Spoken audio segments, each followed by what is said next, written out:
Warm, pleasant Sunday afternoon, mostly cloudy skies here in the Meadowlands, where Chip Kelly brings the Philadelphia Eagles to town. 49 years young, grew up in Manchester, New Hampshire, spent the last 4 years, great numbers, coaching at the University of Oregon, and 1-3 to begin his pro career.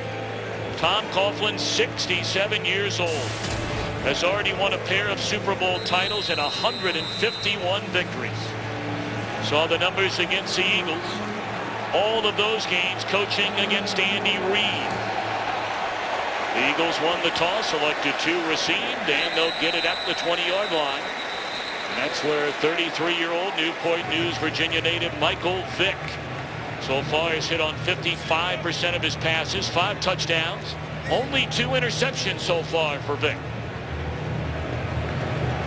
Well, Michael Vick knows that this team needs to obviously run the ball, but they need more efficiency in the passing game with Michael Vick. Obviously, he can make plays with his legs. We already talked about they're the #1 team in the league in terms of explosive plays more than 20 yards. But the efficiency of this passing offense is going to come into question today.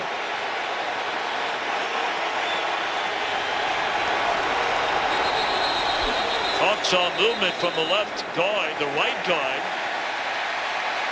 Todd Harriman.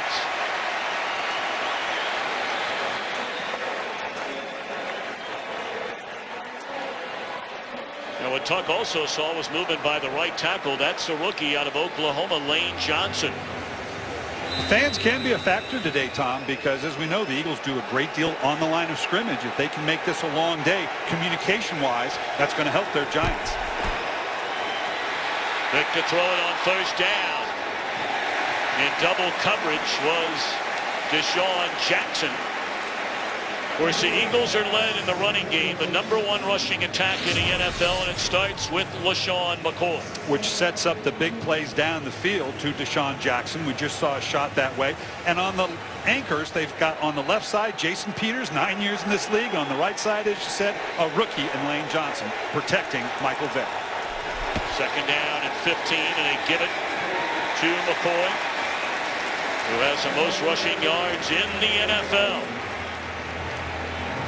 This is a beaten-up New York Giants defensive front. And interior-wise, Mike Patterson and Jonathan Hankins have to hold up against the inside running game, while Prince Amukamara and Antrell Roll keep the big plays from happening down the field. Linval Joseph inactive. He's been their most consistent defensive lineman. Giants show blitz. Here they come. Pretty good protection. And through the hands, it should have been caught by Jackson at the 35. The Eagles will punt. The Giants are loving this start last week against the Denver Broncos. You saw the Broncos play a great deal of man coverage, which affected the Philadelphia Eagles. Didn't know if New York felt that comfortable in playing that much man. They were manned up there, and so far they win, all but with a drop pass by Deshaun Jackson. Johnny Jones puts a foot on it. Ruben Randall from the 30-yard line. A little bit of running room. Cuts it back to the inside. A return of almost 9 yards. And we get our first look today at Eli Manning. 32 years old, a 2-time Super Bowl champion, a 2-time Super Bowl MVP. Today making his 140th consecutive start at quarterback for the Giants. That is the second longest streak among all players in the NFL to London Fletcher's 202 now with the Redskins. They have the week off.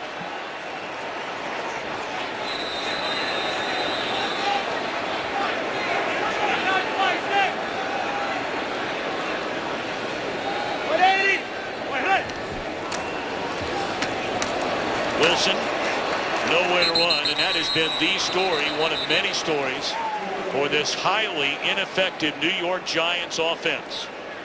Well, the key to this offense is going to be in that reshuffled offensive line of the Giants. Jim Cordell and David Deal insert themselves into that starting 5.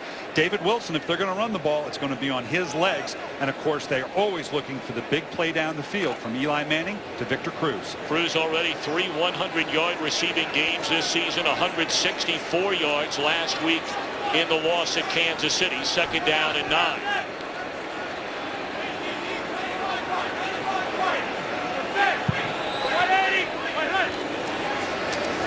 Play fake to Brandon Jacobs and looking down the field for Rueben Randle.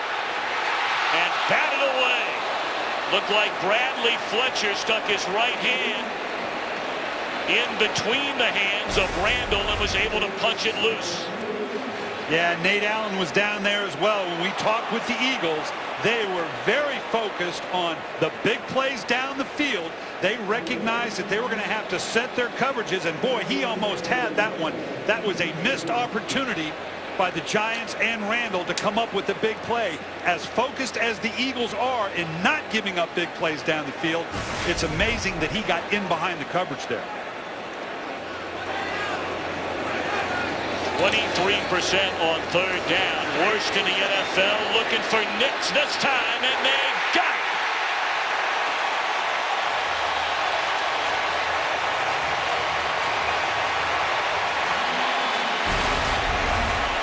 Boy, they're just bunched up on the outside up here. They scatter themselves. That's 2 times in a row.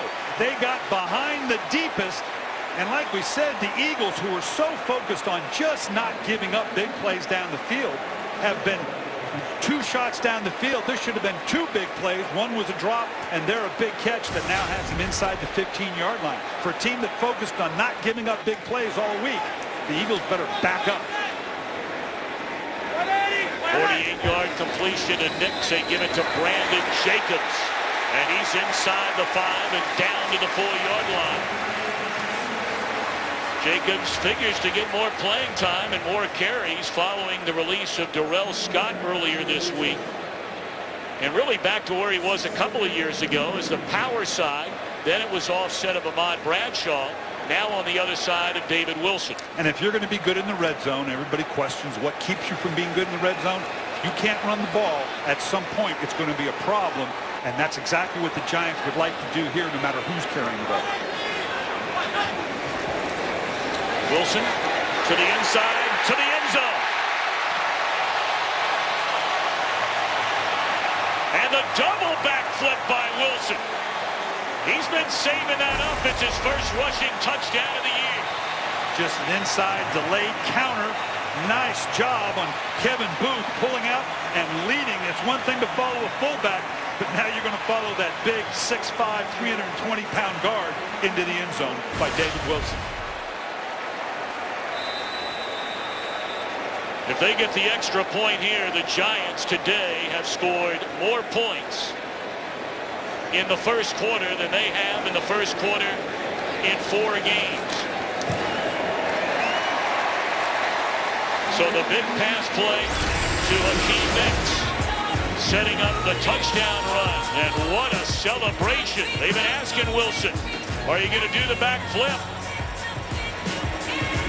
Game on Fox is sponsored by Southwest Airlines. Find our fares online only at southwest.com. What a start for the Giants, the winless Giants on their opening drive. They march down the field, get a touchdown. Thus the early 7-0 lead. And Tom Coughlin wants to capture the emotion here at home. We had him 2 weeks ago, Tom, against Carolina. And even though they had a couple opportunities with a muff punt, interception, they never grabbed the emotion.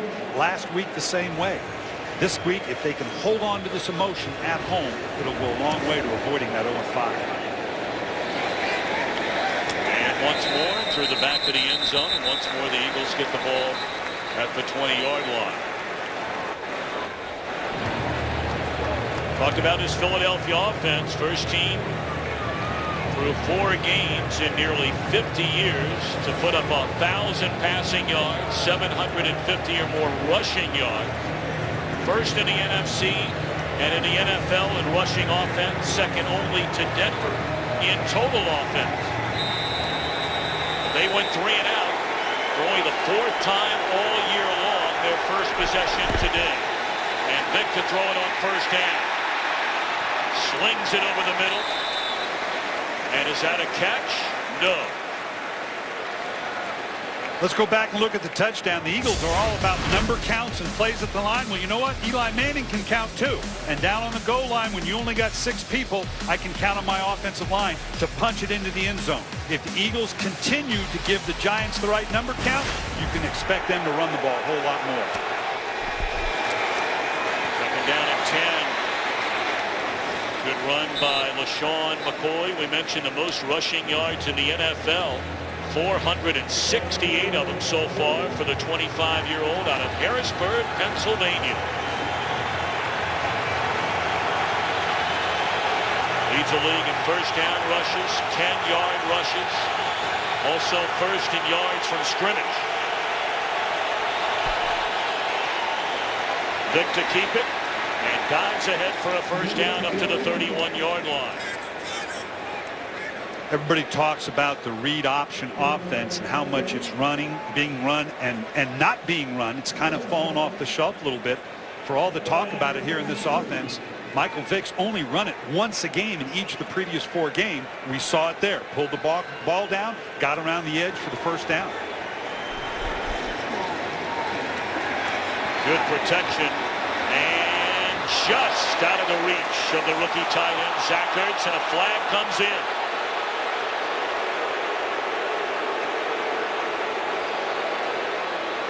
That's Will Hill playing for the first time this season. He was suspended the first 4 games.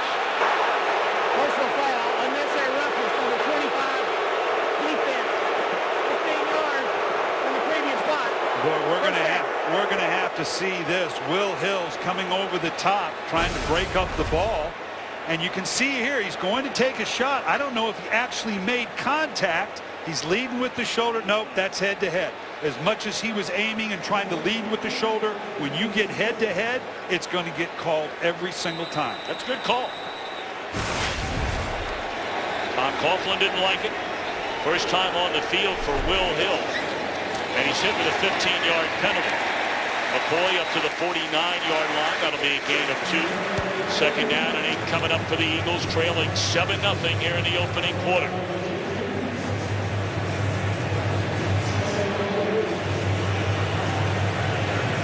So far, we haven't seen the efficiency in the passing offense that the Eagles hope to have with Michael Vick. It's only the penalty that has moved the ball down the field in the passing game. Boy, looking for some way to run.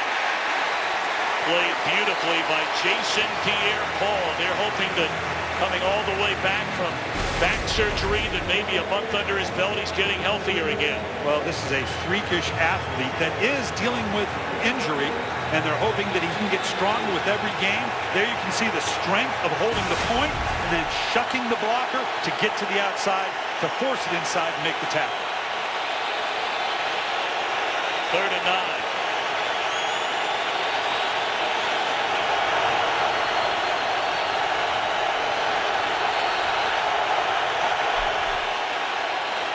They run it 3rd and 9. Flag comes in from behind the line of scrimmage. Short of the first down on the carry is McCoy. And this will be against Philadelphia. Will be declined by the Giants. That was the initial signal. Holding, number 62, locked in. 10-yard penalty, still 3rd down. That was on the center, Kelsey, and I tell you what, that shows the confidence that Chip Kelly has in his running offense to run that type of play on a 3rd and 9. I'm sure the number count was right and the defense was right.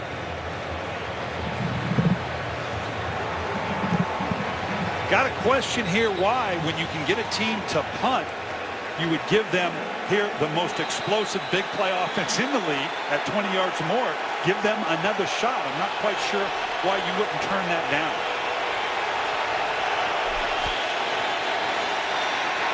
Vick scrambling, and now he'll run it.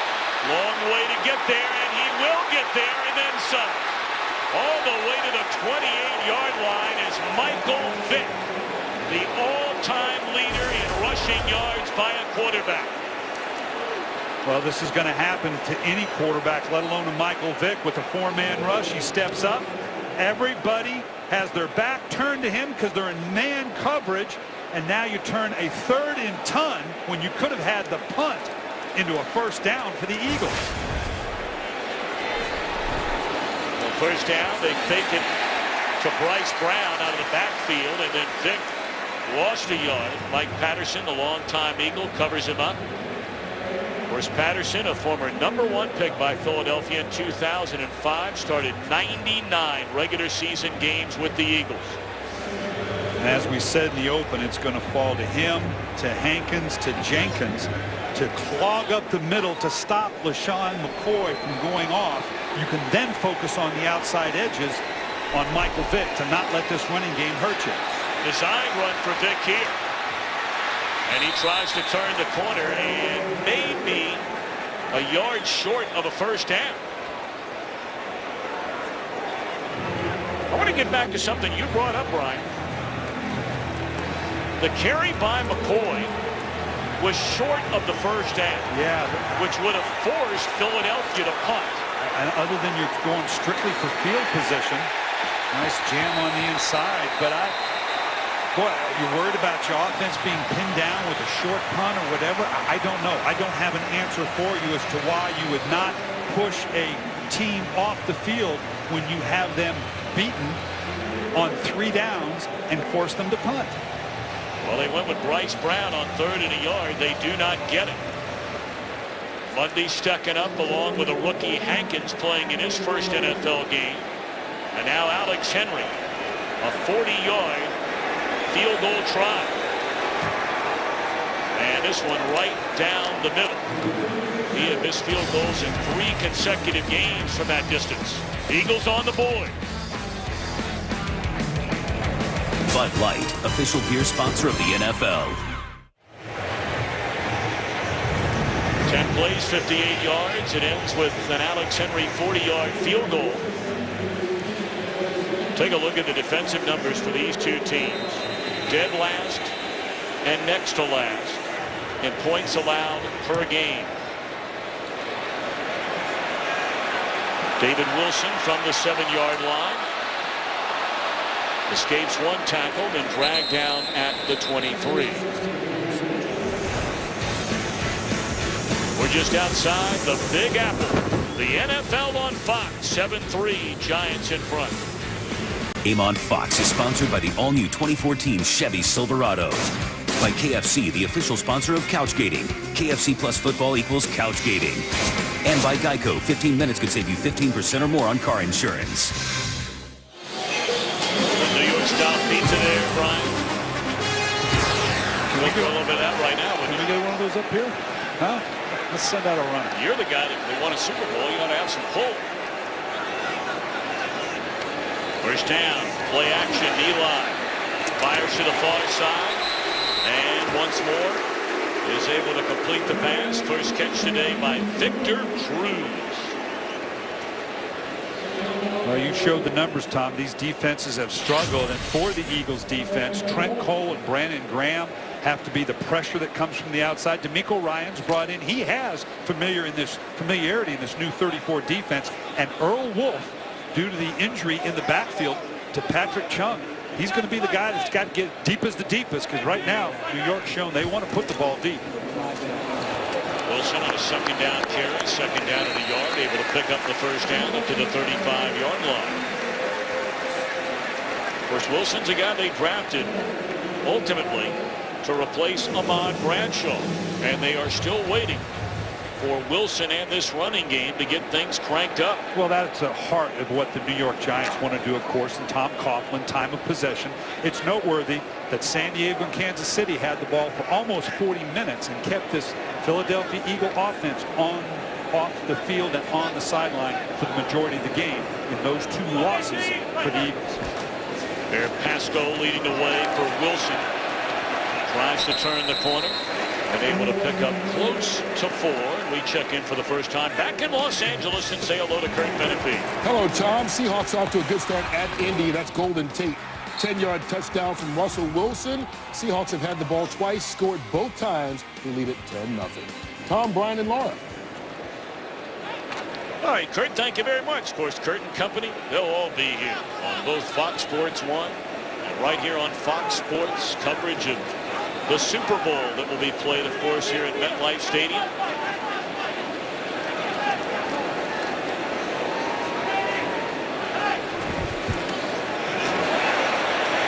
Crossing pattern, and it's Hakeem Nicks, who's been so quiet since racking up 114 receiving yards in week 1. He was shut out in we saw the Giants 2 weeks ago in Carolina. Well, this is as simple as it gets, particularly with the inside pressure of the Eagles opening up this inside alley. Quarterbacks hate slant routes because they don't know where the inside defenders are. But Eli Manning knew that he was getting pressure, that it was going to be an open, easy alley to Hakeem Nicks.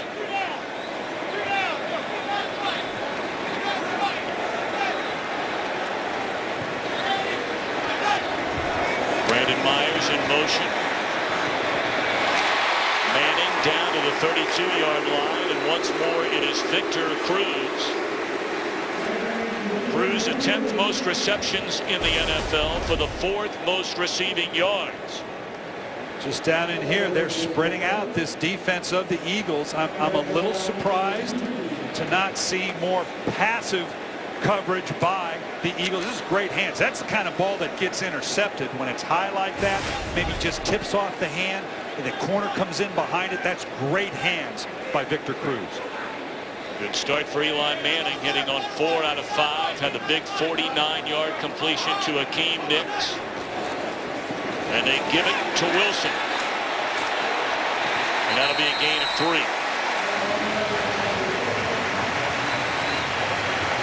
Nice job blocking by the wide receiver, Ruben Randall, on the outside. You know, you talk about, can the Giants get the running game cranked up, and it's all focused on the inside on this revamped offensive line.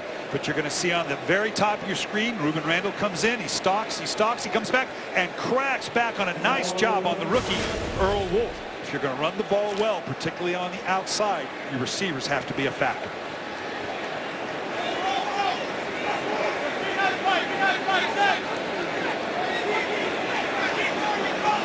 Play clock down to 2, down to 1. And I'm not sure they got the timeout in time, did they? First Yes. team timeout. Giants. The Giants at the Eagles 26 when we come back. It's all about Pink on the field and in the booth together. The NFL and the American Cancer Society helping women across the country to make a crucial catch to fight breast cancer. You can go to NFL.com/pink. This time of year, Brian, you always look so handsome in the color pink, and very nice of the NFL to provide us with these fancy ties. I want to get back to that decision a minute ago. You pointed out immediately Tom Coughlin, it appeared, had Philadelphia in a position where they wanted punted the ball. He moved them back, made them do 3rd down again. They convert and ultimately get a field goal. Yeah, I can only conjecture that Tom Coughlin lost the down or thought that the spot was further down the field and that he had gotten the 1st down. That could be the only thing that would explain why you would take the penalty. Eli Manning lost his footing back at the 35-yard line on that 1st down play.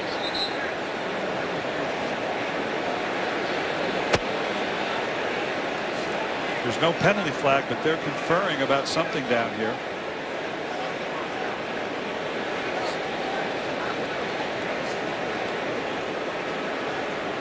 There was no flag thrown, so we'll have to see what this leads to.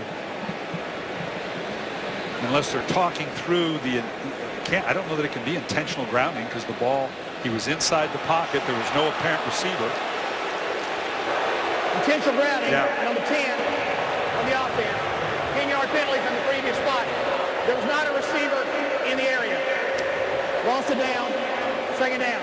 Yeah, Eli Manning, in going down to the ground, he loses his footing, and you can see as he comes up in here, again, he's in the pocket, he's going down, so he's just trying to minimize it. There is nobody within a $4 cab ride of that ball, even here in New York. And so they had to come together and say, okay, who was in the area? Was he within the pocket? They got it right. You don't have to go very far in New York to rack up $4 in a cab ride. Yeah, that'll get me from Park Avenue to 3rd. And I'd have to walk half the way. Oh, boy. Eli Manning pointing to the other side. False start. Nope. 63. Offense. 5-yard penalty. Still 2nd down. That's the center, Jim Portal, starting for the 2nd straight week for the injured David Boss. James Brewer started at right guard last week. They got David Deal back following thumb surgery, going all the way back to training camp. So Deal is playing right guard. The left side has remained the same with Booth at guard and Beatty at left tackle. And the Giants are last in the league in third down conversion, in no small part because of the long third and longs they find themselves in, and they're apt to be in another one unless they get some big yardage here. Eli nearly fell down again and tried to sneak that one into the hands of David Wilson and just beyond his reach. And this has been the issue for New York. When we talked to Tom Coughlin and Kevin Gilbride, the offensive coordinator, about their woes on third down, it's real easy. You can see here, this is twice now that Eli has slipped into the pocket, but he says it's real easy why we're so bad on third down. We lead the league in third and 10+ attempts. The odds aren't in your favor with that, and they're certainly there now. The third down and 25. They need to get to the Philadelphia 17-yard line for a first down here from the 42. Short gain on the catch by Jarrell Jernigan. That's only his second catch of the year, defended beautifully by Kerry Williams. So a promising drive stalls after a couple of penalties.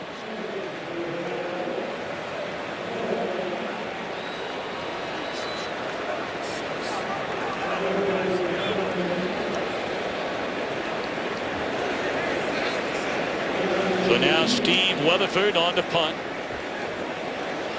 Damaris Johnson, who as a rookie a season ago returned one punt, 98 yards for a touchdown.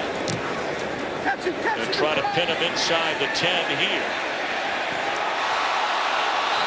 And that's a swing and a miss by Tremaine McBride. So right back come the high-octane Eagles on offense, trailing 7-3. 7-3, Giants in front. Philadelphia beginning this drive from its own 20-yard line. Mentioned all the injuries on his Giants defense. No Corey Webster for a third straight week, nor his backup J-Ron Hosley. He's out. Aaron Ross placed on injured reserve. He's done for the year after a back injury. And LaShawn McCoy close to a first down, about a yard short. Let's go back to that drive where the Eagles wound up getting a field goal. Yeah, it's a 3rd and 9, and LaShawn McCoy gets 5 yards. It's 4th down. And they get a hold call on Kelsey, and so they're going to have to punt, but for some reason the Giants accept it, and now Michael Vick cranks it off. A big play down the field that salvages 3 points out of the drive. Second time Michael Vick, and now a third time is carried for a first down. And flags come in from the far side of the field. Brett Selleck lost his helmet.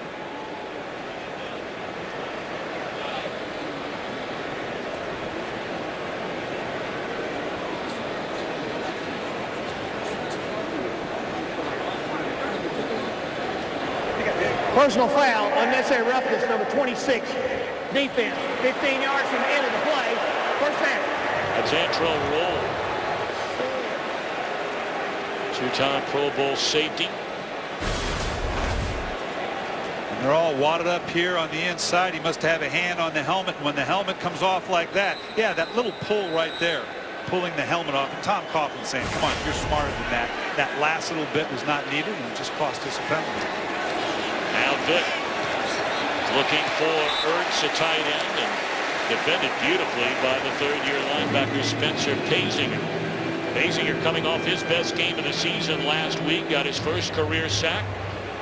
Also rammed Alex Smith and forced him into his first interception of the year.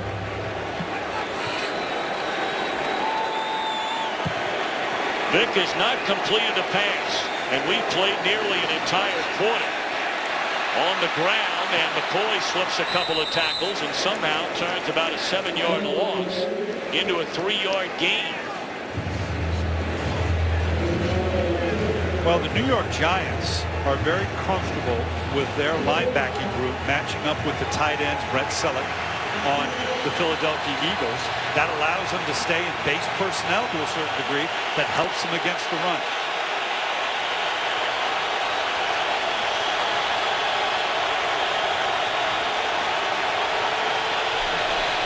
Blitz coming, and batted away by Jason Pierre-Paul, and the Eagles will punt. Well, if there's one guy you want to be blocked coming off that edge. All 6'5.5" of him. This is pretty easy for Paul. He's lucky the thing didn't get batted up higher in the air because Paul's a good enough athlete to take this thing off the backboard, so to speak. That's a lot of pink staring you right in the face when it's Jason Pierre-Paul unblocked by the offensive line of the Philadelphia Eagles. Now Donnie Jones puts a left foot on it. Angling toward the sideline and covered perfectly by the Eagles. Jason Pierre-Paul, we know what kind of athlete he is. The key for him is setting the edge in the running game as he does here, and then forcing LeSean McCoy back inside, power rushing the right side of the offensive line of the Philadelphia Eagles. And of course, if you leave me unblocked, I am going to come down and knock it down. Paul had the back surgery during the offseason, missed all of training camp. He bruised his knee last week. Everybody talks about that 2011 year where he had 16.5 sacks. Dropped down to 6.5 last year. He has 1 this year. Final play of the opening quarter is a handoff, and still running around is Wilson, and that will be scored. No sign given yet. Are they saying forward progress at the 1 or the 2 yard line? Wow. Cedric Thornton was right there waiting on Wilson. That is the end of the first quarter. And the ball will be spotted at the 2 yard line. So that's the end of the opening quarter. Giants 7, Eagles 3. The NFL on Fox continues in a moment. Well, they're checking David Wilson for something. They're going into the locker room. We don't know quite what yet. I'd be checking for why are you spinning down inside in your own end zone on that kind of run. You got to get all the yardage you can. You've left your team a little vulnerable here. Well, I think a lot of Eagles fans are wondering how was that not called a safety. Reuben Randall on 2nd down and 13 is up to the 11. I mean, let's take a look. He's met immediately, but tries to start running again, Brian. Well, Thornton pushes Cordell right back into it, and now he tries to spin out of it. You can't do this far backed up. But the question is, was he in the grass? Was that forward progress? As you say, if he'd have spun out of this and gone 80 yards, would they have called the play dead? That's a question for Mike Pereira, of course, former head of NFL officials. And now back at our studios in Los Angeles, that has to be one of the toughest calls for any official to make, and we're going to ask Mike about it. Blitz coming on 3rd down, and it's incomplete. Mike, how do you see that play? How do you think the officials on the field see that play? Well, it's very interesting. Now, to me, as I look at the play, clearly he's driven back, and if you maintain contact, you'd have forward progress in the field of play, but he disengages. And then Wilson actually turns and tries to run again. You know, looking at that, I think the fact that he disengaged and then tried to run puts him back into the end zone. And I'm inclined to think that's a safety. We thought the same thing here, but obviously the Giants getting a break. They're forced to punt out of their own end zone, and what a punt by Weather. All the way back to the 32 as Johnson slips one tackle, breaks another, back to the inside, and spun down to the 40-yard line. So rather than getting a safety and then getting the football back, the Eagles have it from their own 40-yard line. Well, Fox tonight, the scariest night of the year, comes early to animation domination with all new Halloween episodes, including The Simpsons Treehouse of Horror. All new tonight, starting at 7, 6 Central on Fox. Now, let me ask you a question. Are you a big haunted house guy? You know, when haunted houses gets cranked up all over the country for Halloween? Nah, I'm a coward at heart. All the time. No. Where I live, they have all the cornfields, you know, where they cut the... Oh, yeah, it's scary stuff. I don't want to be doing that. At night in a cornfield where they've cut some paths, no thank you.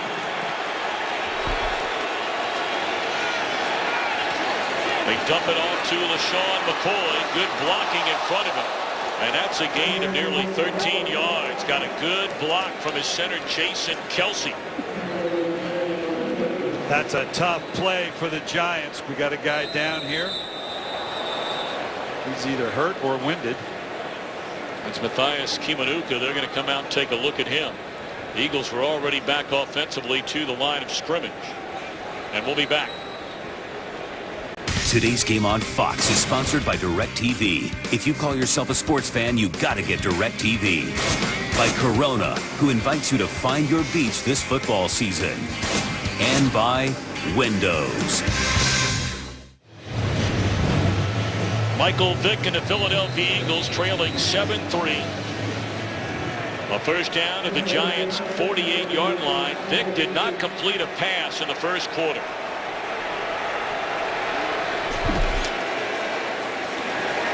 And McCoy with huge running room. Back-to-back carries for the NFL's leading rusher.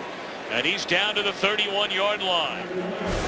Well, we talked about how the inside of the Giants line has got to gobble up the inside protection scheme of the zone read. You can see on the end, Tuck had to freeze to make sure Michael Vick wasn't going to pull the ball out, and that allowed LeSean McCoy to crank off the big game. Chris Polk into the game for the first time. Second year back, undrafted rookie a season ago out of the University of Washington. He scored on a 4-yard touchdown, his first ever carry in the NFL at Denver last week. Chip Kelly said he's going to start getting a little more playing time in this offense. Yeah, because as we talk about, you want to be careful how many times you're asking LeSean McCoy to touch the ball. Come season's end, you're going to need a fresh LeSean McCoy to keep this offense humming. And that's Zach Ertz, a rookie tight end out of Stanford, in the reception down to the 7-yard line. First and goal for the Eagles. And this is what Zach Ertz right here, real easy to see, and a very simple corner route. This is what we call a long receiver. You hear the term all the time. Nice arc on the ball. Let every inch of that 6'5" body reach out to where he's the only one that could get to it. They give it to Polk, cuts it back to the inside, and he stopped at the 4-yard line. This is where the running game of the Philadelphia Eagles suffers a little bit. When you get inside the 15-yard line, I don't care what your number count says, the DBs are close to the line of scrimmage. You need to nail down the edges with tight ends, and that's exactly what the Eagles are doing right now. They've got 2 tight ends, which they're not in a whole lot, to nail down those edges to give the running back more options in the running game. Brent Selleck on the right side, and they try to go behind him, and what a play made by Will Hill. Dropping McCoy for a 4-yard loss. I just told you that the DBs are closer to the line of scrimmage. Will Hill pulls the trigger on the inside. Right tackle Todd Hermans looks back and says, wait a minute, where'd that little guy come from? I'm standing there blocking nobody, and here's a guy in giant blue tackling my running back behind the line of scrimmage. 7th play of the drive, 3rd and goal. Look into the end zone, and it's overthrown. Had an eye on Jason Avant. So the Eagles, couple of real nice runs by McCoy. The completion to Ertz inside the 10. But at best, they'll walk away with 3. Well, the Eagles and Michael Vick are seeing something outside and deep, because that's where all the throws are going. They've tried a number of corner routes, not a whole lot in the middle of the field. They're seeing something in that Giant defense that says they can take those shots. Henry from 27 yards away, and that one is good.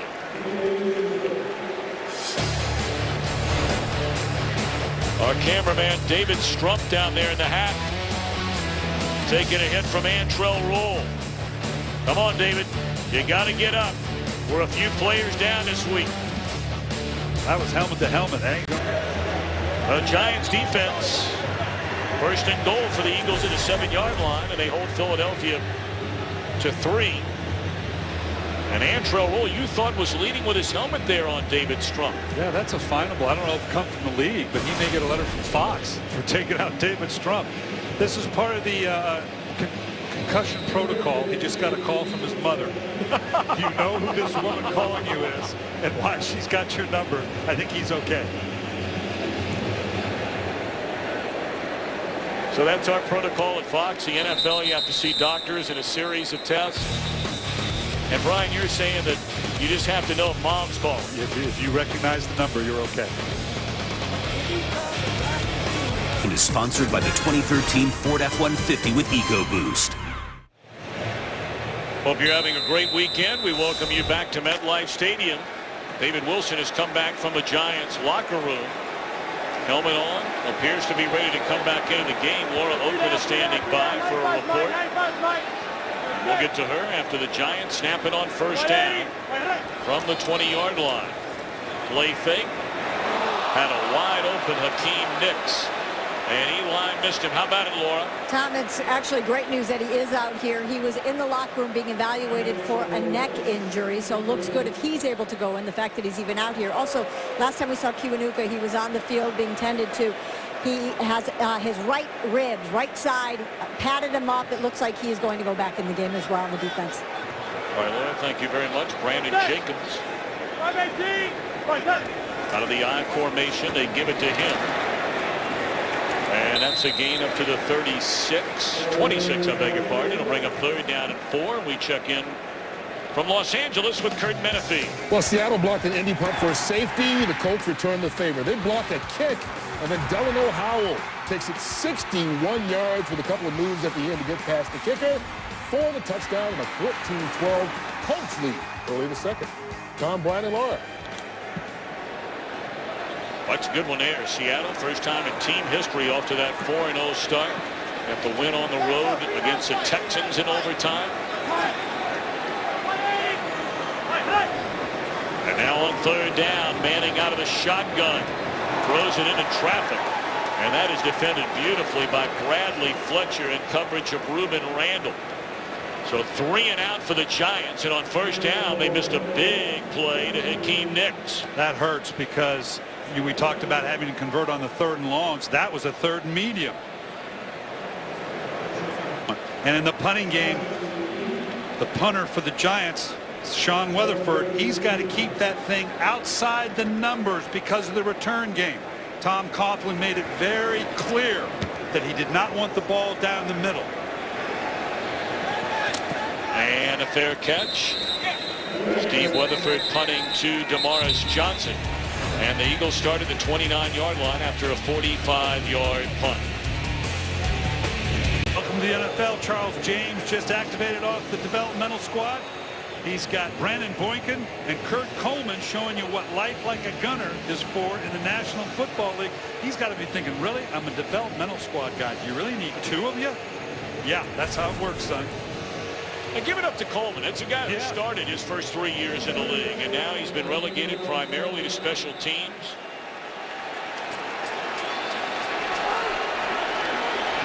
Eagles trailing 7-6. 9:40 to play until halftime. First down from the 29-yard line, and Vick out of the shotgun. Been a quiet day for Michael Vick, perhaps until now. Right through the hands of McBride and into the hands of Deshaun Jackson. That looked like a ball that should have been intercepted. Yeah, that interception written all over it. He's there step for step. He thinks the ball's underthrown a little bit, does McBride. He actually pulls up and backs off thinking he's going to get an interception. It literally goes through his hand. I guess that's why he's a DB instead of a receiver, because he can't catch. Wow, how do you let Deshaun Jackson get behind you? So now Vick in the red zone. Great protection. Tried to find Avant on the crossing pattern. It's incomplete. The New York Giants know that the Philadelphia Eagles lead the league in explosive plays. You stress it all week long. You configure your defense. You see Will Hill coming over the top. Thank goodness he was there, or this thing would have walked in and scored.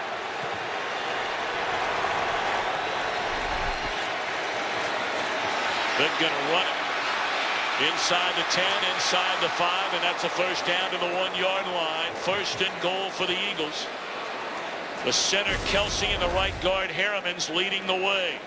Well, we've seen more of this out of Michael Vick in this game than we've seen in the first 4 games, where he is a design runner with a called from the sideline call that gets Michael Vick around the edge. Obviously, it's all set up with the inside fake to LaShawn McCoy. But right now, Michael Vick's hurting him more with his legs than he is his arm necessarily.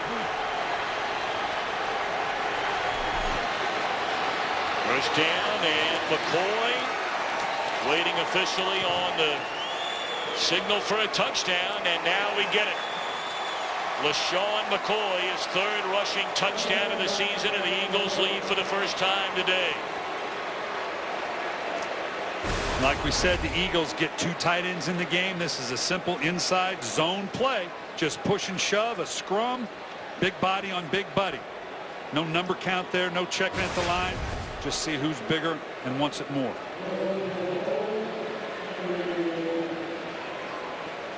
Talked about this Giants secondary, really beat up. No Corey Webster for a 3rd straight week. No J-Ron Hosley. Aaron Ross goes to IR for the season. So they're bringing guys off the practice squad. Tremaine McBride filling in at corner. Whiffs on what turns into the home run ball to Jackson, capped off by the McCoy touchdown. Only took him 4 plays to go 71 yards. A big one, the 56-yarder to Deshaun Jackson. And the Eagles coming in at 1-3 on the year to take on the winless Giants. Have a lead for the first time today.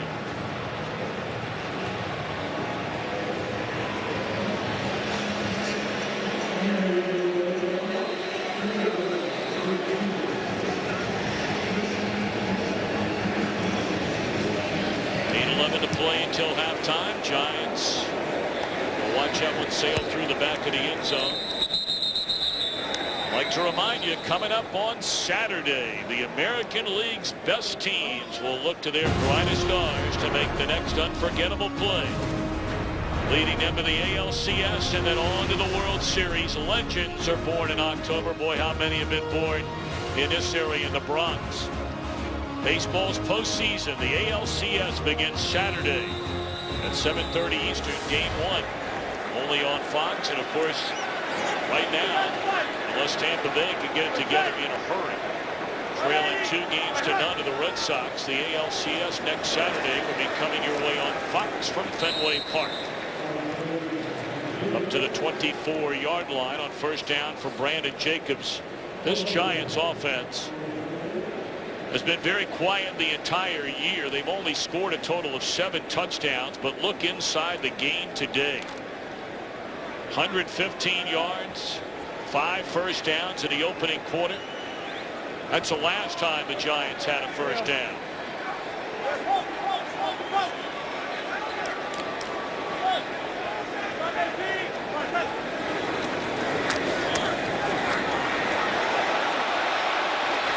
Throws to Nix, and that's their first down of this quarter to the 40-yard line. Well, in the first quarter, the Giants did what we said they knew they had to do. Time of possession, keep it away from the Eagles. The Eagles had a couple 3-and-outs. When they get down in scoring position, all they could come away with is field goals. But it flipped in the second quarter. They gave up big plays. They have to have a sustained drive here to kind of pull that time of possession back in their favor.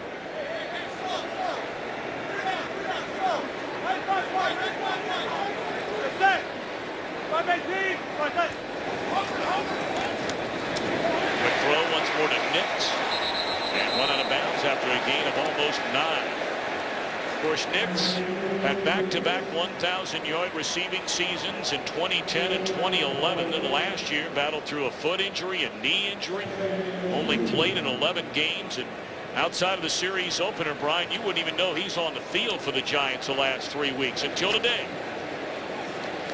4 catches, 94 yards, including that 49-yarder on the opening drive.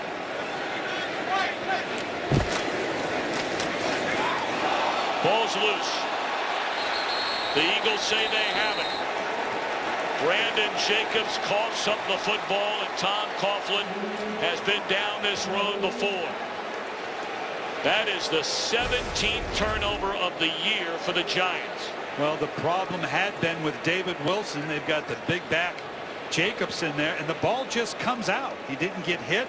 He had the exchange. He's not hit yet. It looks like he's trying to change directions, and the ball just slips out. That's one thing to get hit. Sometimes that happens no matter how you carry it, and the ball's just hanging there forever. Tom Coughlin scratching his head. Who can I put in that's not going to turn this ball over in the running game? That's Michael Kendricks. Speedy, athletic linebacker in his second season. And now McCoy on first down for maybe a yard. Jonathan Hankins wrapped him up. And this is the one as a coach, the ball comes out, and as a coach, guy comes over to this. He didn't want to fumble, you know, and you spend all that time, you're just thinking, my gosh, we're 0-4. Where do you go from here? It's not only because of the effect of the play, but how does that affect your team? Do you begin to start to think that you're snake bit? Vick on second down. Deshaun Jackson, and wrapped up immediately by Hill. Tackle at the 40-yard line. It brings up a 3rd and 3, and you get the feeling, Brian, it's a very important 3rd and 3 for this Giant defense right now. Desperately need to get an out here. And with the the Eagles, we've already seen they're willing to run it here. This isn't just a passing down. They tried a 3rd and 9 run. Certainly a possibility here as well. Yep, they run it. And McCoy will get a first down and then some to the 31-yard line. They'll move the chains as we're closing in on 5 minutes to play until halftime. LeSean McCoy, look at that little jump cut. This guy is so strong, so powerful, and this guy in the open field, you do not want to have that happen. He's so shifty, yet so powerful at the same time. Vick rolling away from Hankins, and he'll just take off. That'll be a 13-yard run for Vick, and he pulls up over on the sideline. That almost makes you wonder if that left hamstring didn't grab it.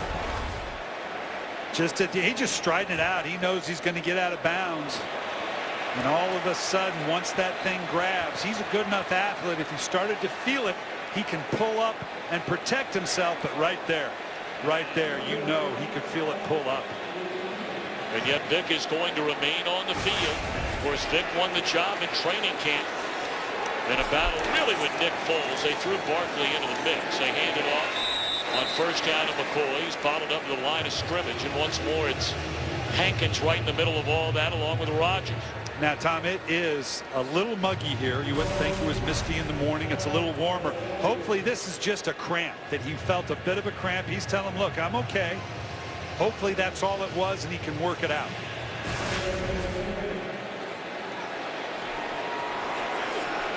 Big rushing numbers for Vick. And all day to throw. Pass caught by Avant. At the 13-yard line, it brings up another 3rd down. Eagles so far today, 3 out of 7 converting on 3rd down. The Giants, given the way the Eagles have run, may have to stack the box here a little bit, which would open up a play fake and some one-on-one action down the field to these outside receivers.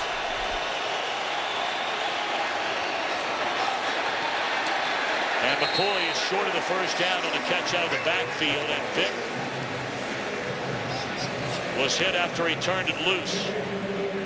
Well, now it appears as though Chip Kelly is debating going for it. 4th down and a long one. And now things better. Yeah, a little bump in the back. Vick's going, wait a minute now. I didn't think that was legal. Just that little shove. I'm hurting enough as it is. It took a little while for Kelly to send out the field goal unit. And this is obviously the right thing to do. Get it to 16 points. 2 out of 2 today is Henry, and now you can make it a perfect 3 out of 3, hitting from 29 yards away. 16-7 Eagles in front with 2:38 to play until halftime, and the Giants have 2 of their 3 timeouts remaining. They get the 3 points after the fumble by Brandon Jacobs. Of course, you know, Tom Coughlin has a track record, if you will, on many things, most of it winning. Another would be benching running backs who fumble the football. He did it with Wilson in his first ever game last year against Dallas. He did it with Wilson again in the first game, fumbling twice against the Cowboys in the season opener this year. Heck, he benched Andre Brown in the preseason for fumbling. Well, and we talked about it before, as a coach, as an offense, when stuff like that happens, the ball just literally comes out.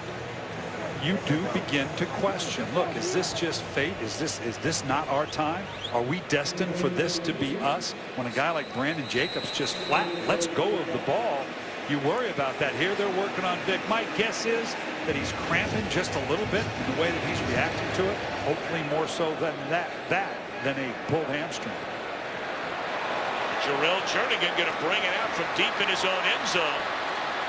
And it's only to get to the 14. Remember now, Jernigan's returning kicks because of the injury to David Wilson. Right now for a game break, say hello for the first time today in Los Angeles to Joel Klatt. Hi, Joel. All right, thank you, Tom. And we go to Indianapolis, where Russell Wilson finds Jermaine Kearse. 28 yards. Seahawks take the lead back from Indianapolis. It's 19-14. Back to you, Tom. Joel, thank you very much. That's a good one there. Yeah, it is. And the Seahawks, if they can go out and get that on the road the way they're playing now, oh boy, they're slowly becoming the prohibitive favorite in the NFC. Giants trying to get something going before the half. The catch made by Nix. That'll be a gain close to 10, depending on where they spot it. Needed to get to the 24-yard line, and that's right where they put the nose of the football. That's a first down.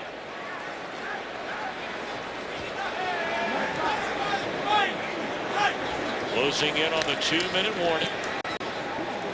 Dangerous throw there by Manning. Great coverage by Fletcher on Ruben Randall. Stopping the clock at 2:03.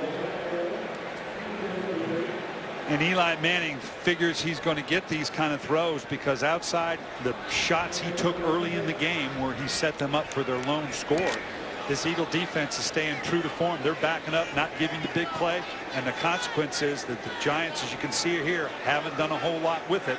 With after that initial touchdown, a punt, a punt, a punt, and a fumble. Second down, and Manning crossing route once more to Nix, who's off to a huge start today. That's a first down to the 40. We're at the 2-minute warning. They're still taking a look at Michael Vick after he pulled up on the sideline, reaching for that left hamstring. Hakeem Nicks with more receiving yards in the first half today than he's had in the last 3 games combined, only the second time in his career. He's had 100 yards or more receiving in a half. Giants with a football, just under 2 minutes to go, trailing 16-7. And Manning flushed out of the pocket. It's incomplete. I thought you did all the scary promos. Fox tomorrow. Everyone losing their heads over the new hit series Sleepy Hollow. An all-new Sleepy Hollow tomorrow, 9 Eastern, 8 Central on Fox. Kerry Williams is going to be watching that. Went to Washburn University. Their nicknames, the Ichabods. You wouldn't have got that in a million years. No, not in a million years. No. With odds. The Ichabods. The Ichabods.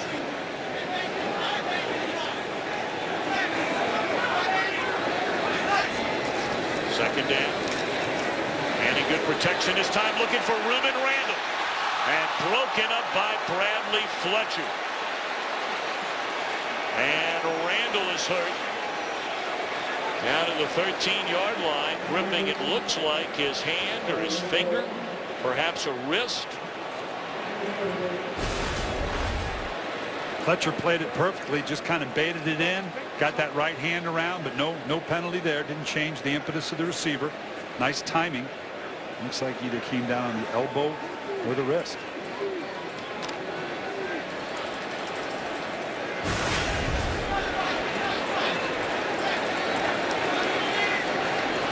So now third down. And Manning just has to throw it straight in the ground. And the Giants will punt. We check in downstairs with Laura Oakman. I want to give a quick Michael Vick update. The Eagles are saying what we knew in terms of it is a hamstring, and he is going back in, but watching him that entire series while the offense was on the field, he didn't stop. He was massaging it. He was running up and down the sideline and just trying to rub that cramp out or that tightening out. He's going in but looked very frustrated, shaking his head the entire time he was there. Anyone who walked up, he would shake his head, just saying how frustrated he was. And again here, we're looking at the punts on the outside. They want to make sure, Weatherford wants to make sure that thing stays to the outside, does not want to give them, in the waning seconds of this half, the chance to return it, and does a nice job position punting. That is a great punt by Steve Weatherford. There is a penalty flag back to the line of scrimmage. They'll make him kick it again if this is against the Giants. Because there's no way the Eagles are going to take the football to the 7-yard line.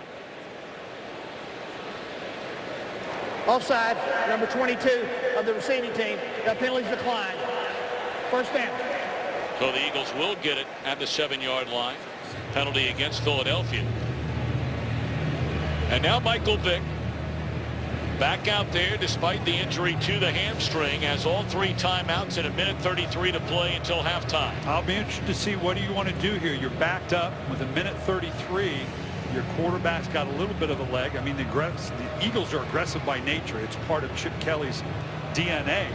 But again, with a quarterback that's nursing a little bit of a hamstring, I'll be interested to see how much he's willing to run around to try to make a play happen.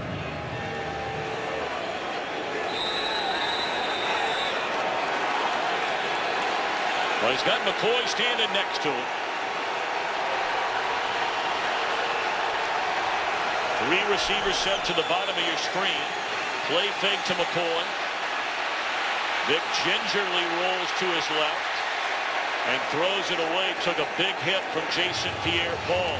He did not appear to be moving very well back in that pocket. No, and that's got to be a concern. I'm not sure you don't go with Nick Foles right now. And here he comes. Yeah, that you could tell right now.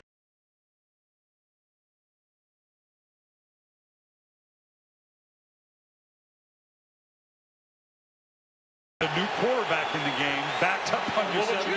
Well, you got to be very careful. You've got the momentum in this game. I'm not going to let him just fling it down the field arbitrarily here now. I'm as aggressive as this next guy, but I'm not stupid.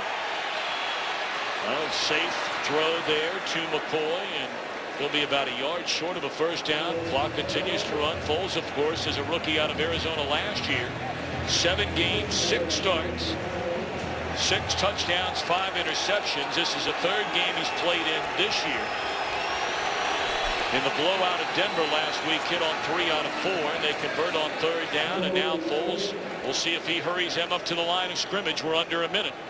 As they're again looking at the knee of Jason Pierre-Paul. He bruised a knee last week in Kansas City, and another Giant is hurt on the field. That's the veteran Justin Tuck.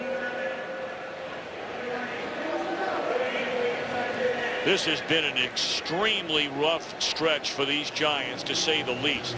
You haven't won a game, and you look all over the defense. Webster, Ross, Linval Joseph, Jaron Hosley, Stevie Brown, going all the way back to before the season ever began. At a time when you're 0-4 and the one explains the other to a degree, but what that does to you emotionally now. And Justin Tuck, who was very much at the forefront, telling his team this week, I don't want to hear about any talk about questioning what we're doing or what 0-4 and 5. You're going to have to deal with me with that, because we're going to be professional about this. We're going to back each other up, and we're going to stay true to the Giant culture. Foles to the near sideline, and that is a catch by Avant. And Vick, oh so tenderly, started to go into the locker room.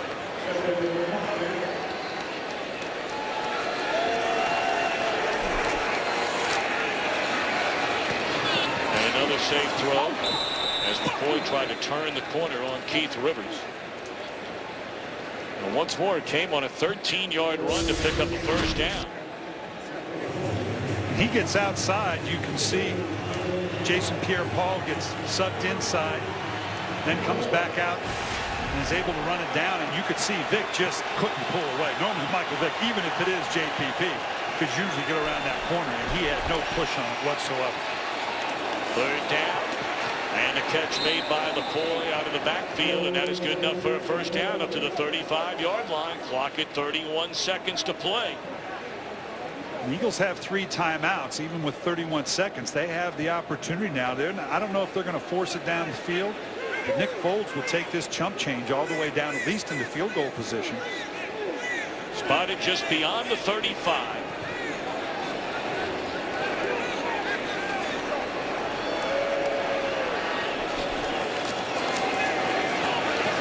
And Foles across the middle, and that's Ertz, a tight end at midfield, and the Eagles will call timeout. First of the half for the Philadelphia Eagles. So we're 25 seconds away from halftime. What's coming up, Kurt Menefee? Coming up on the Visa Halftime Report, the Chiefs and Patriots look to stay perfect, and the Jaguars try to get 1 in the win column. That and more when Jimmy Johnson, Michael Strahan, Howie Long, and Terry Bradshaw join me at halftime on the Visa Halftime Report.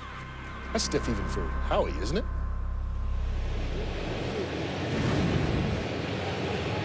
Ball in midfield.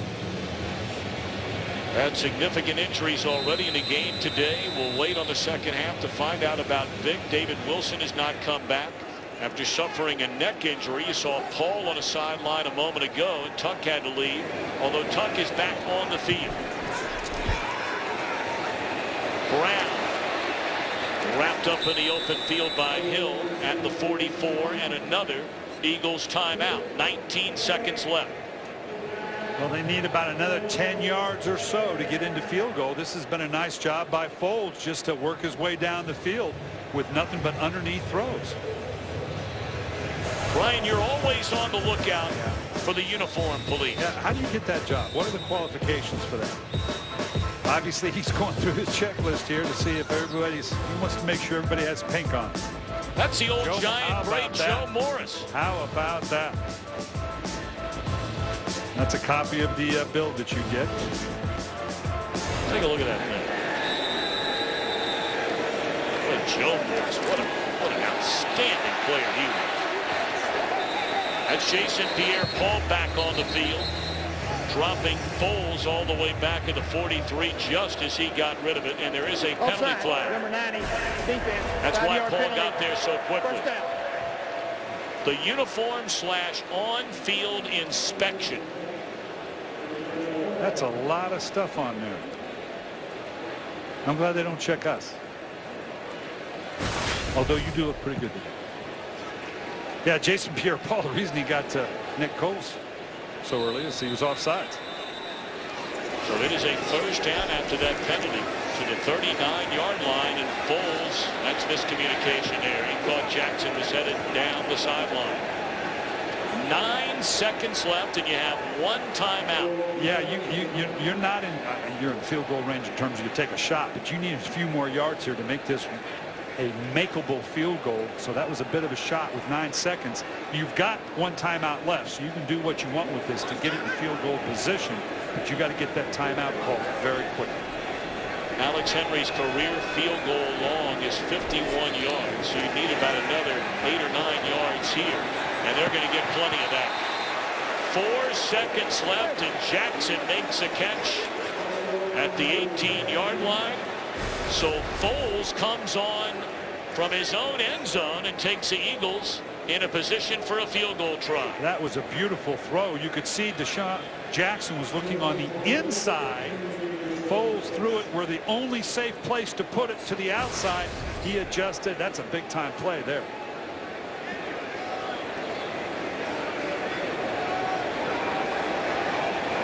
.36-yard field goal try and a perfect opening half for Henry.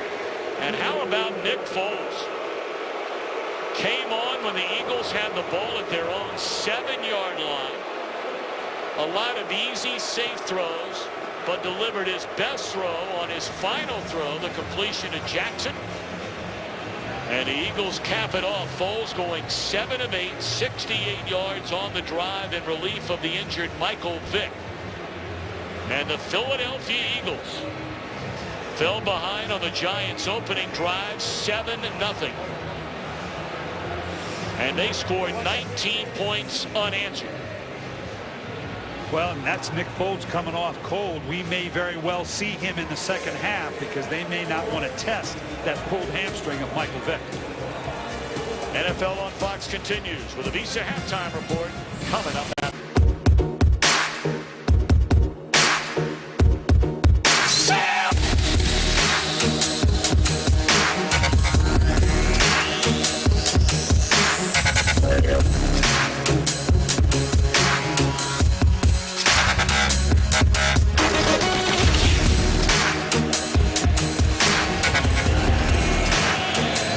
Eagles in front at halftime. We invite you to follow your favorite team all season long. Just go to iTunes.com/NFL for more on Michael Vick. Here's Laura Oakman. I walked out with Chip Kelly and said immediately, how's your quarterback? He said that hamstring is tight, but they were planning on coming out here, putting Michael in, seeing how he did. He also made sure to say to me, but if Nick Foles has to go in, we have all the confidence in the world in him. Michael Vick just walked out, came up to me. I said, how are you feeling? And he said, not good. I said, but you're going to go out there and test it? And he said, I'm not sure yet. So he's still kind of walking it off right now and seeing how he feels before he gets out there, if he is going in or not. His coach said he will be. Michael wasn't sure. All right, obviously we'll keep an eye on that. The Giants will get the football to begin the second half. All right, Brian Billick going back to Coach Billick. Adjustments at halftime for each of these teams. Well, as odd as this sounds, for the New York Giants, you've got to stick with the run. Now, I know they've only run for 32 yards, but if you turn this into a throw game, you're going to be in trouble. That will set up the big plays down the field. For Philadelphia, just don't turn the ball over, because other than the first drive, I don't know that New York has shown the ability to go the length of the field. Darrell Jernigan replacing David Wilson, returning kicks. He'll take a knee. As we're underway here in the second half.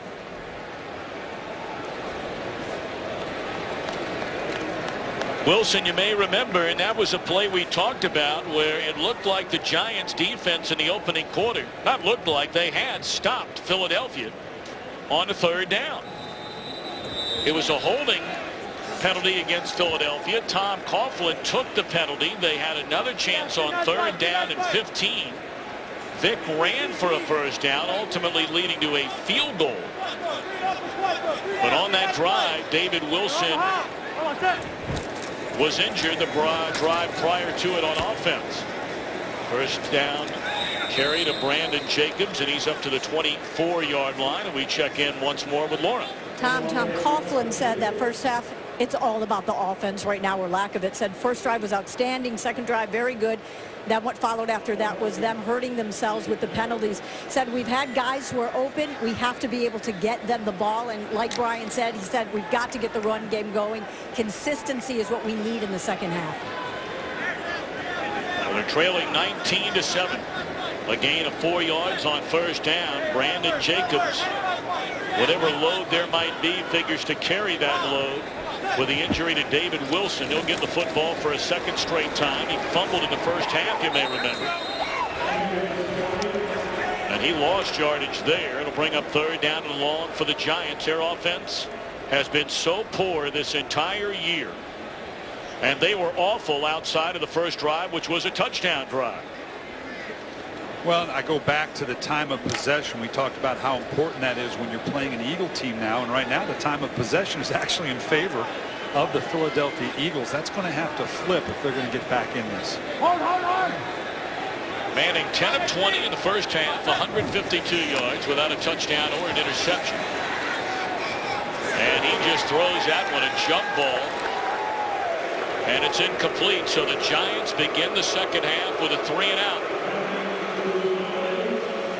And this rather sparse crowd.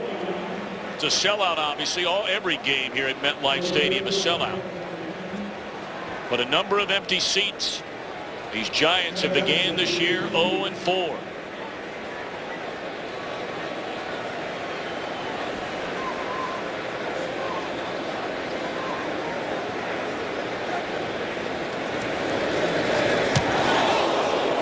That one nearly blocked. And not giving Johnson a chance to return it. Let's see if Michael Vick comes out for the second half. We'll let you know when we return. Today's game on Fox is sponsored by Southwest Airlines. Find our fares online only at southwest.com. By the new 2014 Dodge Durango. By Miller Lite. It's not just a good time, it's Miller time. And by Taco Bell. Sometimes you gotta live Moss.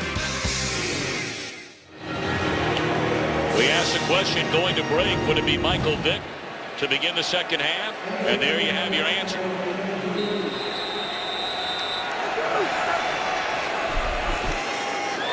Pulls a play fake to McCoy. Good protection. Incomplete. Laura Oakman. You are all watching Michael Vick right now being worked out as Nick Foles goes in there. I can tell you he's dejected. He told me he was consumed this offseason with becoming the quarterback no one thought he could be, and a huge part of that was staying healthy for 16 games. That was a big thing, not just stats being his goal this offseason, but being the quarterback that he said everyone said he would never be, and that starts with being healthy. On the incompletion, a penalty went against the New York Giants. So the ball up to the 27-yard line, and on first down they give it to McCoy, bottled up behind the line of scrimmage, and somehow, some way able to get back to it. And this should change the equation for the New York Giants, because Nick Foles isn't going to keep this ball and get to the outside the way Michael Vick can. He might do it, but he's not going to get very far. So they can remove that element of this running game. Can the Giants defensively focus on LaShawn McCoy on the inside and keeping coverage down the field? The penalty was on Antrell Roll. That was defensive holding. And down the middle of the field, Deshaun Jackson, and good coverage out there by Tremaine McBride.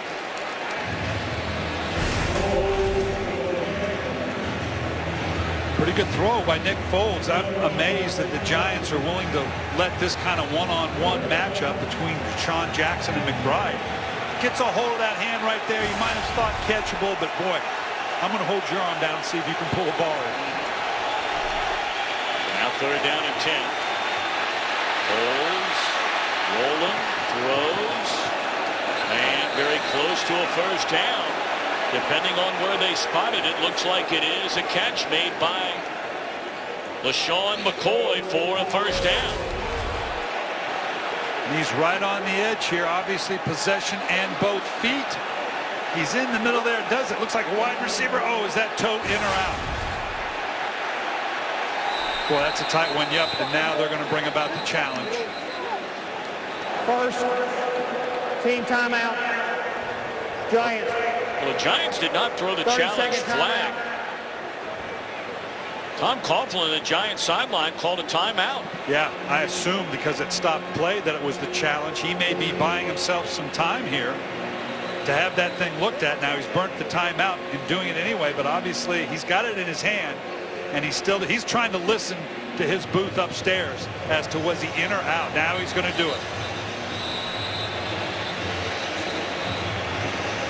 And this is the tough one, because if he loses this, he's going to lose both timeouts. All right, so they'll take a look at it. The Giants are challenging the running on the field of a completed kick.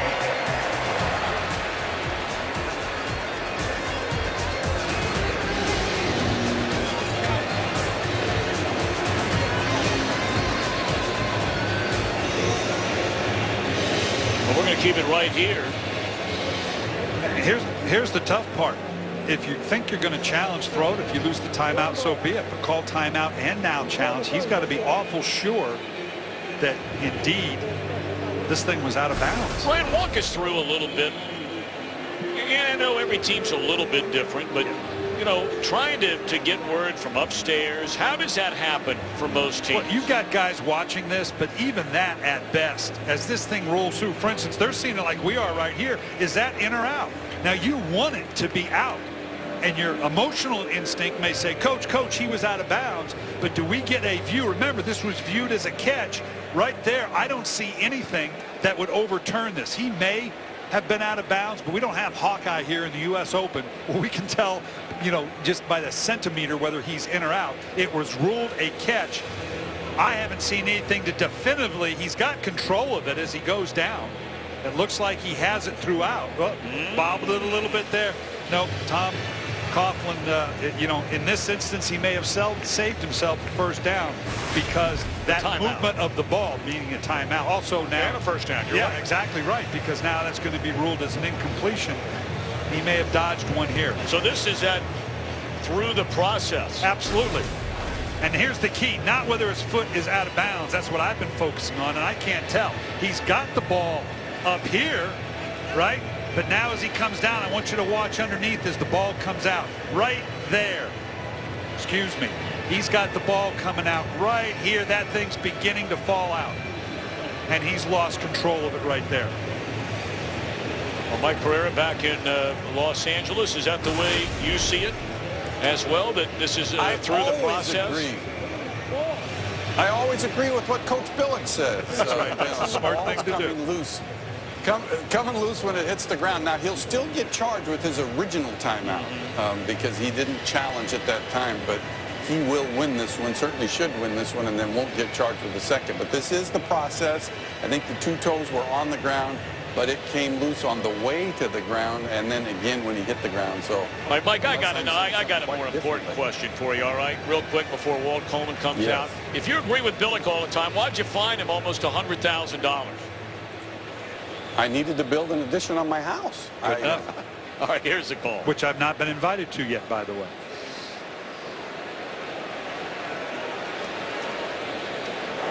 After reviewing the play, the ruling on the field stands. The Giants will be charged with their second team timeout. Wow. Well, that is a surprise. And I can read your lips seeing you on another camera, Mike Pereira. You said, wow. Brian Billick, you're saying, wow. Well, you know, we were focused on was his foot in or out of bounds. But the movement of the ball, that is not through the process. And right now, Tom Coughlin is quizzing the officials and probably his guys upstairs. Hey, I thought you told me that the ball moved. It sure looked like it did. Again, forget about the feet. That's not what we're focusing on. Did he have control through the process? And it looked like the ball moved. 2 timeouts have come and gone on one play for the Giants. And a first down carry dropped in the backfield is McCoy by Sean Rogers. Eagles have had multiple chances to just blow this thing wide open. 3 times they've settled for field goals. Quiet day for McCoy. Giants have done a nice job on him. Yeah, but in the process, they've given up a ton of yards to Michael Vick. That's going to change in the second half because Nick Foles doesn't present the same option running the ball outside. Crossing pattern, and that's Brent Selleck, 7th-year tight end out of Cincinnati. A 5th-round draft pick back in 2007. Second time today he's had his helmet knocked off. One time pulled off, now knocked off. Well, he's in the bottom part of the bunch here, just a simple crossing route. Selleck's kind of the forgotten man in this offense so far. This is a 50-60 catch type guy that's on pace for under a 30 right now. Obviously very capable in the passing game, particularly in that underneath area. Billy 6 of 11 on 3rd down. What a play. The backfield turned in by the former Eagle Patterson. So the Eagles will punt it on their first possession of this second half, and we quickly check in with Joel Klatt in L.A. All right, Tom, the struggles for Ray Rice last week, only 5 touches. Not so this week. His 15th carry ends up in the end zone, and Baltimore ties it up in Miami, 13-13. Back to New York, Tom. All right, Joel, thank you very much. Your old team, Brian Billick, scuffling along. And that one will bounce out of bounds inside the 15. Inside the NFC East. They're doing some hitting, but the Giants are in search of points and a win. Hey, the Giants defense, for having given up a ton of points so far this season, they've hung in there pretty well today. Yeah, and the Eagles have had it for 20 minutes compared to 14 by the Giants. So they've been out there a while. They had to play through not only that last series, but it looked like a blown call by the officials here on that challenge by head coach Tom Coughlin. But no damage done outside of losing what might be a huge timeout, and that's the first time we've called the name of Brandon Myers, a tight end, and he's up to the 37-yard line, a first down. Myers had an outstanding season with the Raiders a year ago. 79 catches, over 800 yards. That is his 17th catch since coming to the Giants.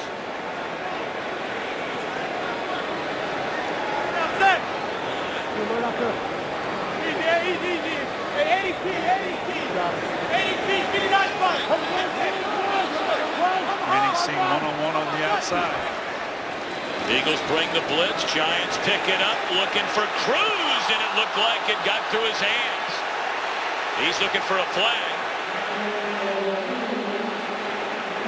Second down coming up, and we're going to go back to Mike Pereira. Mike, I never had a chance to get a reaction from you after that call was made. I think all of us universally felt like that should have been an incompleted pass.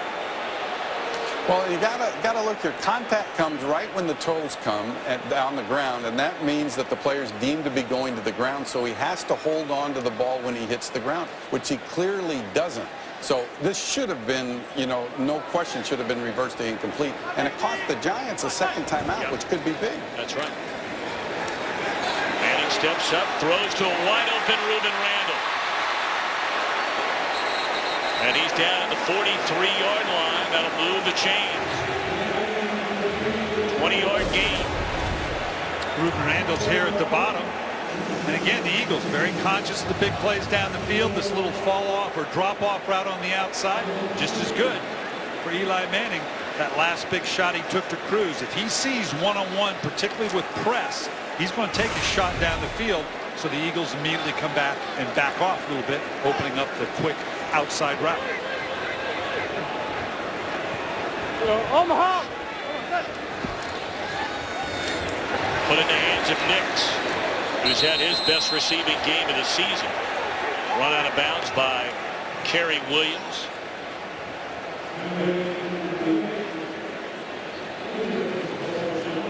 We're being told we will not see David Wilson back in the game. He left in the early part of the opening quarter with a neck injury. So that leaves Brandon Jacobs, Michael Cox, and John Connor in the New York Giants backfield.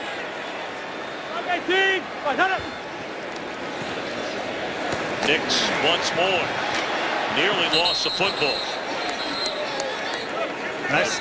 He's about a yard or two short of a first down. I said coming out at half, they need to run the ball, and these two last hitches to the outside. This is an extended running game for the New York Giants because the Eagles are playing off. They're packing the box to stop the run, so it's like an extended run, and it serves the same purpose. He's waiting for them to say, forget that, I'm going to come up and press one of these guys and take a shot down the field. But here we are with a very convertible third down, but the Giants are 1-6 for third down right now. They desperately need this one.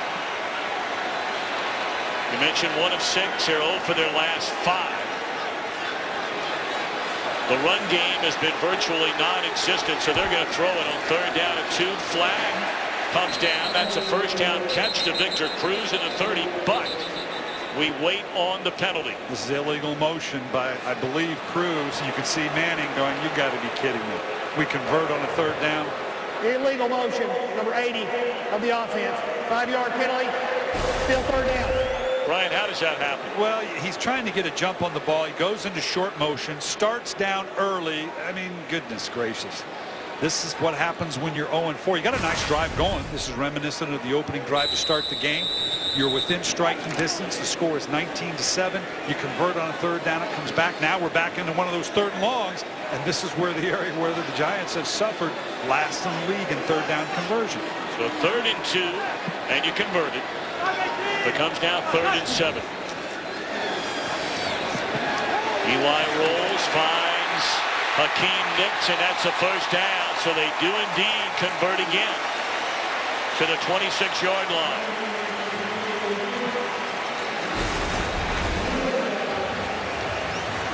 Right up in here, you can see the slot man on the extreme outside guy. The slot pulls the underneath coverage. He starts underneath.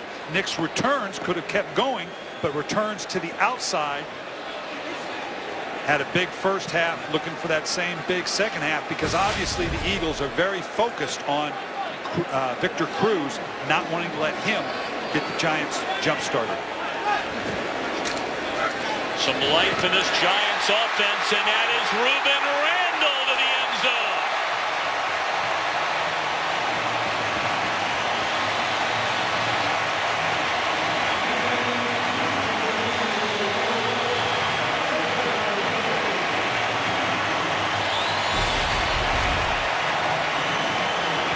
Ruben Randall's on the outside, just basically a quick slant. Like I said, quarterbacks hate that, not knowing where the inside coverage is.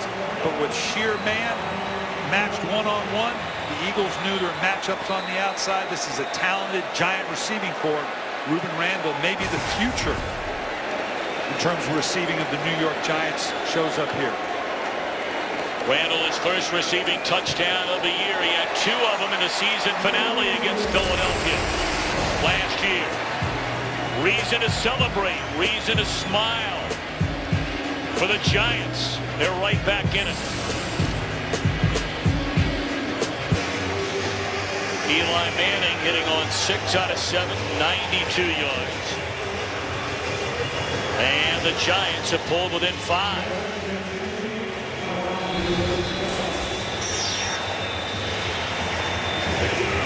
Never be without football. Get coverage of every NFL game on NFL Mobile. Call Star NFL to download NFL Mobile.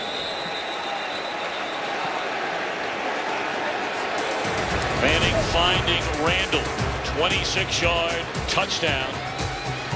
Both of these teams desperately needing a win. But some life showing up all of a sudden here in the Meadowlands, starting with the defense onto the sideline, making its way into the crowd. You don't need the crowd to shut down this Eagles offense right now. They'd love to have a 3-and-out. The crowd can help. And they do right there.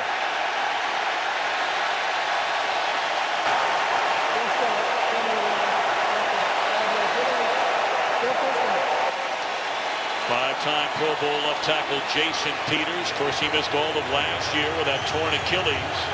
If you're just joining us, Michael Vick injured his hamstring in the second quarter.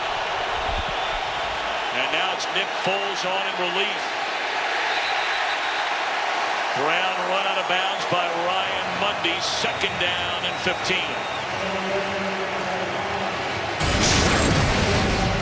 Michael Vick takes a big shot down the field. Deshaun Jackson gets Philadelphia jump-started. Then he scrambles to the outside on a key conversion, but pulls up with the hamstring and tried to come back. You could see here, just didn't have the push. Trying to set up the screen, and read beautifully by the Giants on defense. Tuck was there, trying to bat it down. Keith Rivers had picked up Brown coming out of the backfield, and Vick can only watch as now the Eagles face a 3rd and 16. Dealing with the crowd noise, you can see the guard has to signal the center because the center can't look between his legs. He has to count on the guard to look back, see what the quarterback wants, and then tell him to snap the ball. The crowd noise is a factor right now. Swarm to Deshaun Jackson, and the Eagles are 3-and-out.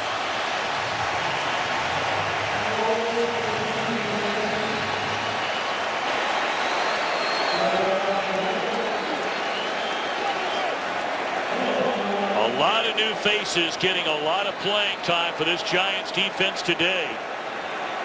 Saw Hankins pumping his fist running off the field, along with Patterson. Will Hill back in their secondary, along with McBride. And it's dropped by Randall, and that ball still squirting around.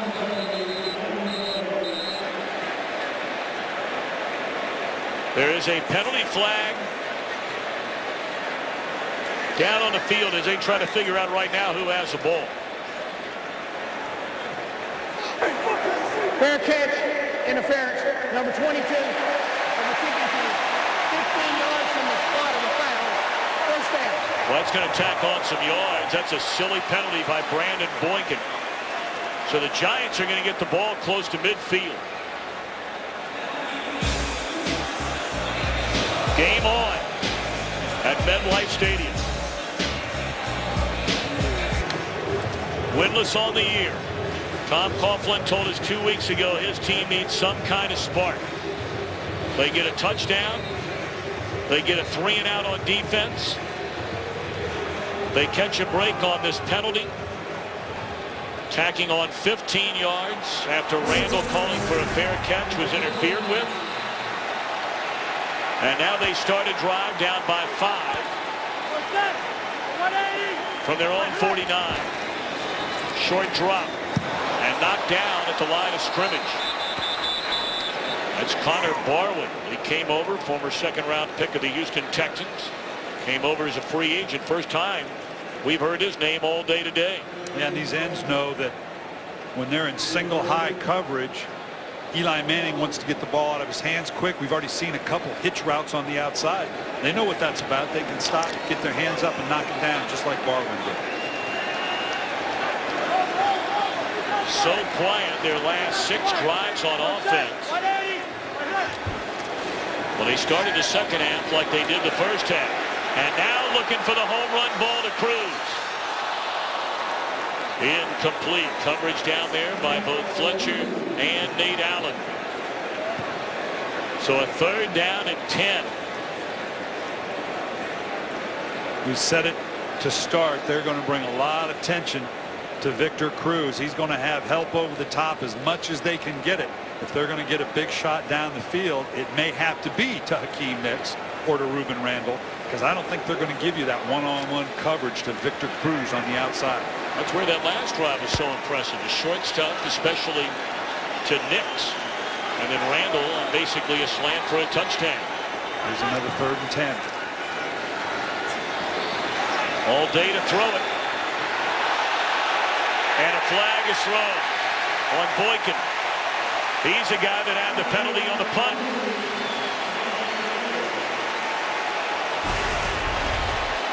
And he had help over the top. You can see it right here. He's trailing him, and at the last second, just that little bump right there with your right hand is what got the call on Boykin's. He put the hand out, grabbed the left hand to Victor Cruz. Boykin's been a good player for this Eagles team since they got him in the 4th round last year. Been their nickel back, very fast, very athletic. It's a 32-yard penalty. Giants down 5 to the Philadelphia 19.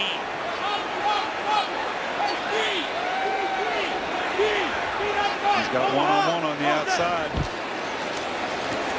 Brandon Jacobs, a good run. Inside the 15, down to the 12-yard line. Most of the numbers for Peyton Manning have been, or Eli Manning, have been piled up on the first drive of each half. They went down the field, scored a touchdown to begin the game. Down the field, scored a touchdown to start the second half. Hakeem Nicks had the big first half.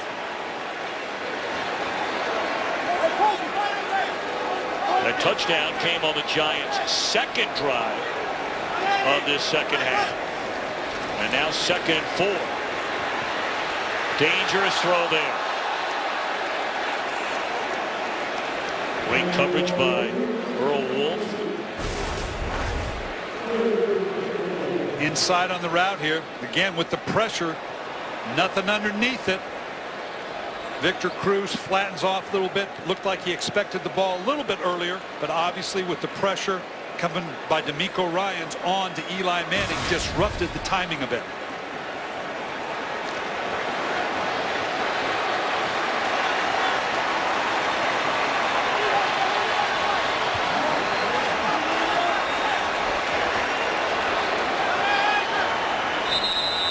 And that's a final timeout of the game for the Giants. They blew 2 of them, you may remember, on what in essence was one play. Well, as always, we want to stand, salute, welcome the men, the women, the children, all a part of America's armed forces, protecting us each and every day, protecting the greatest country in the world. We say thanks to all of you who have served, are serving, and those who will serve for the United States of America.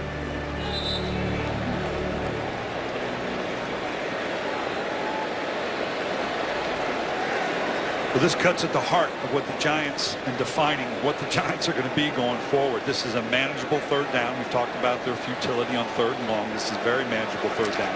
The difference between keeping a drive alive or having to settle for a field goal. Maybe a bit too dramatic in a third quarter, but perhaps trying to salvage a season as we're getting late into this third quarter.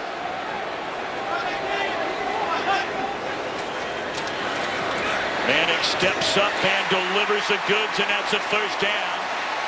Jarrell Jernigan. His second catch today, only his third catch all year, and what a time to get it.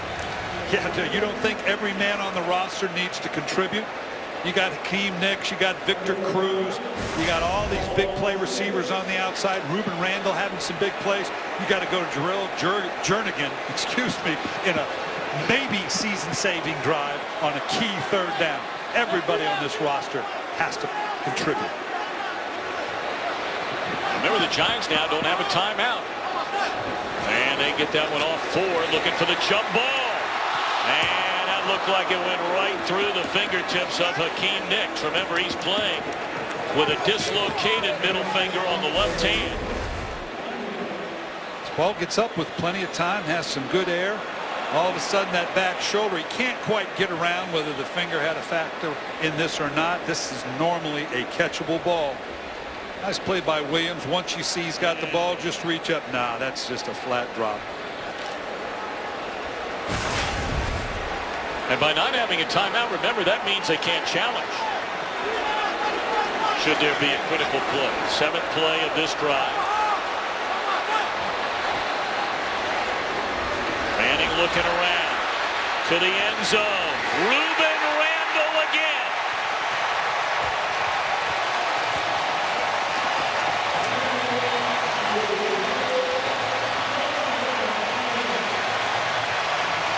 Well, these Eagles clearly bring out the best in Ruben Randall. 2 touchdowns the last time he saw him, 2 touchdowns today. All 6'3" of Ruben Randall. Eli Manning knows, I'm going to put it up on the rim. Let him take it off the top of the rim. All 6'3" of them. When I said the future of the New York Giants, Hakeem Nicks is on a contract year. Don't know what his future with the Giants is going to be. Ruben Randall, they have a lot of faith in. Born out right there.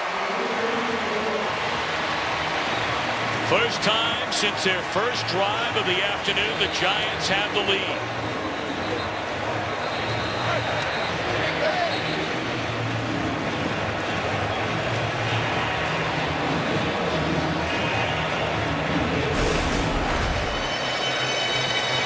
Eli Manning, again, this guy's got 2 Super Bowls in his back, Super Bowl trophies in his back pocket. Nothing, no panic in this guy.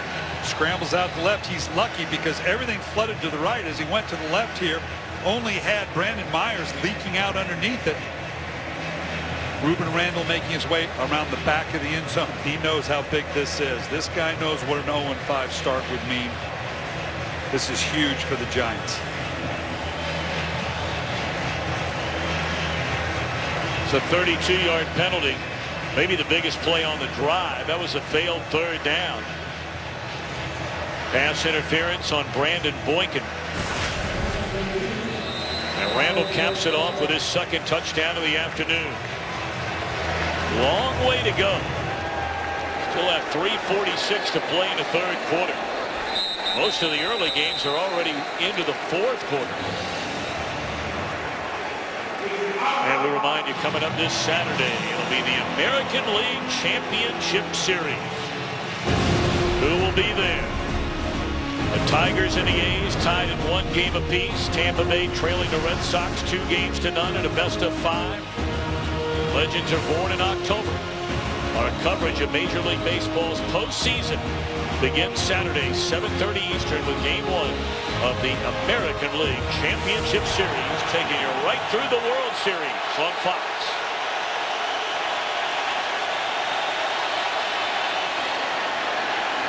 And that'll be a flag thrown that'll go against Amukamara.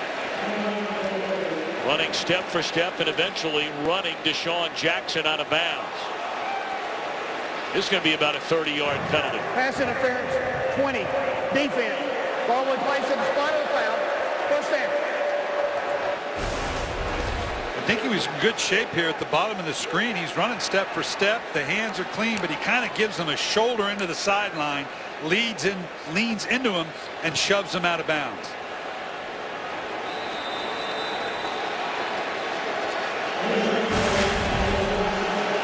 Read Tom Coughlin's lips saying, "Are you kidding me?" Jason Avant, and he's down to the 30. That'll be a first down for the Eagles. So they get the big penalty. Tell you, Foles is a guy who's never going to be compared, obviously, scrambling around to Michael Vick, but we saw this young guy last year. He does move around well back there. Well enough to get the ball off. He's not going to kill you down the field, obviously, but he does move well enough in the pocket. Chip Kelly told us that he's a much better athlete than people give him credit for. Now looking for Riley Cooper, and he overthrew him. And we throw it to Kurt Menefee all the way back in L.A. And we send it back to the Midwest. The Colts have gotten back in it against Seattle. Beautiful pass, Andrew Luck to T.Y. Hilton. Second touchdown today. They missed the two-point conversion, so late in the third, it's a 25-23 Seattle lead. Tom, Brian, and Laura. All right, Kurt, thank you very much. That's a good one there. We got a good one here. 21-19. And breaking out of a tackle is McCoy. They should have had him right at the line of scrimmage. Instead, he carries it down to the 20. Let's see where they mark this thing. Did his knee come down first? They called the 27. Third down coming up.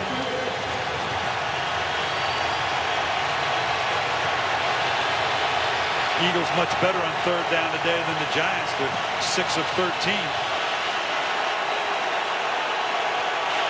Rookie right tackle Lane Johnson had to leave the game. Third down, good protection, and Foles. What a catch by Deshaun Jackson. And that's good enough for a first down. That ball down around his shins, running full speed, crossing the field, and somehow came up with a football. Prince Amukamara is a pretty good corner now, but relying on a whole bunch of one-on-one in critical situations like that third down with Deshaun Jackson. I don't know that I'm not going to give him a little bit more help. Lane Johnson back in at right tackle for the Eagles. Foles throws it out of bounds. Chased under heavy pressure by Kiwanuka.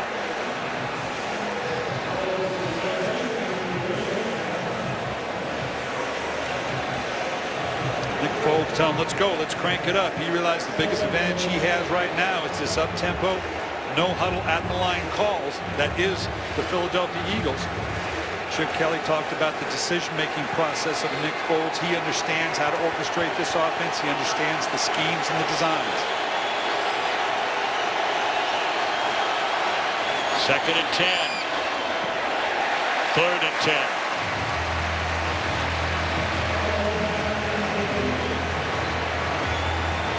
Foles is coming on for the injured Vick. He's thrown the ball very well. 12 out of 18, 128 yards. Let him down the field.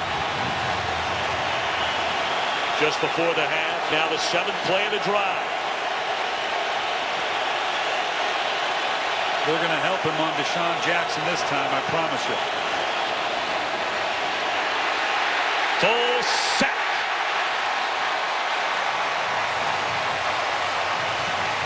Former Eagle Cullen Jenkins, who is questionable with an injured knee and an ankle, comes up with a big play here. And just staying alive on the outside.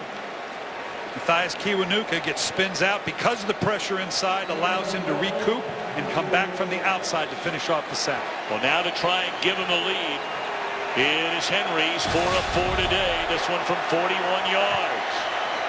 And a 5 for 5 day for Henry.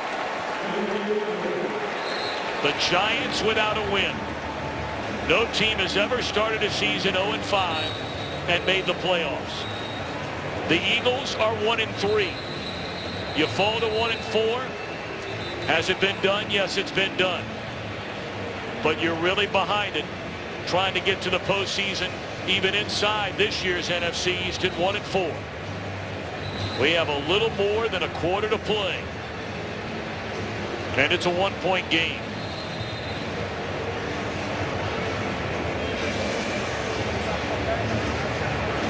Well, all the teams in the NFC East, I think, are beginning to recognize, all but just past the quarter mark, you're going to have to win the division to make the playoffs. There's too many other good teams in the NFC. Going the wild card route going to be a little problematic unless you can get to 10 wins.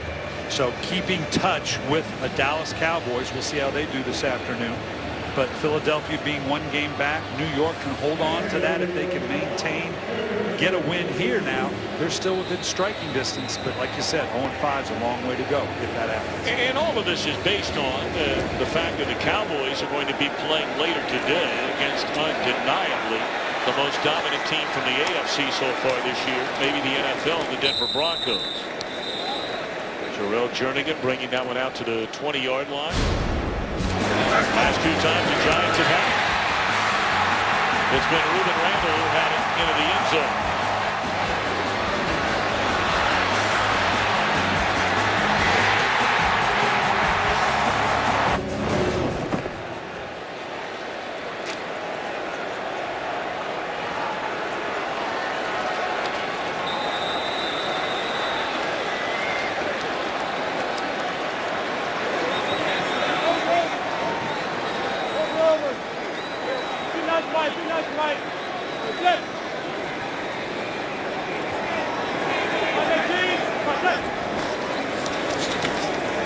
Jacobs wrapped up at the line of scrimmage by Fletcher Cox.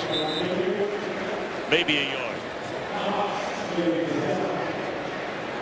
Well, I started out by saying that this half that New York needed to try to maintain a running profile. Didn't mean they have to run a lot. But again, if they can force Philadelphia to come down and create those one-on-one matchups that New York's been winning on the outside with a Victor Cruz, with a Ruben Randle, Hakeem Nicks, particularly in the first half. They've got to continue to try to create those matchups by running the ball like they did just there.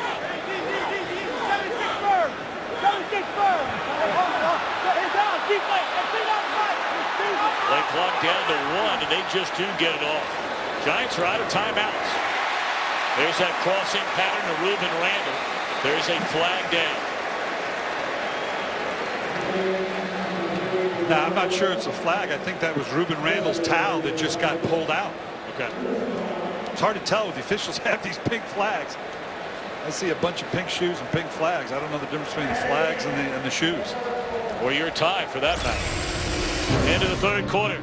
Eagles 22, Giants 21. The NFL on Fox continues after a break from your local Fox station. Michael Vick injured in the final minutes of the opening half. Still walking around over on that sideline, trying to perhaps get loose from the injured hamstring, but doesn't look all that comfortable. 4th quarter underway in a 1-point game. And flat 4 yards behind the line of scrimmage is Jacobs by Isaac Sopoaga.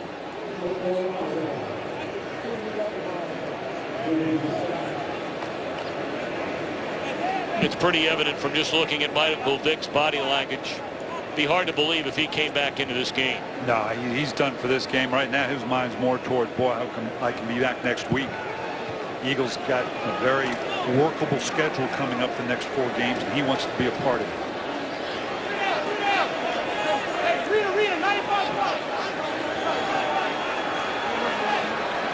Play clock once more down to 2. They get it off.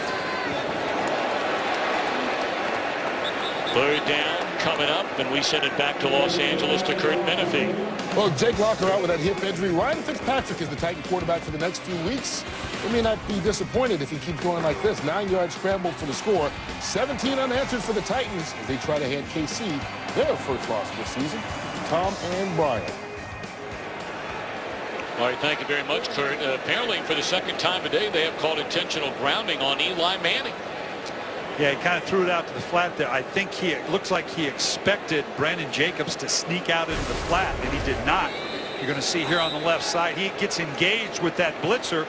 He was going to try to beat the blitz to hit Brandon Jacobs, who might still be running had he gone out, and he pulled up to take care of that blitzer. Well, that'll make it a 3rd down and 23. They need to get to the 39-yard line and drop. So after all the good things they've done their last 2 drives, that one was downright ugly. He and Brandon Jacobs clearly on the same page, whether it's the throwing to the flat to beat the blitz. Here with the screen, which is not an untypical call, Brandon Jacobs pulls around. It just came out a little quick.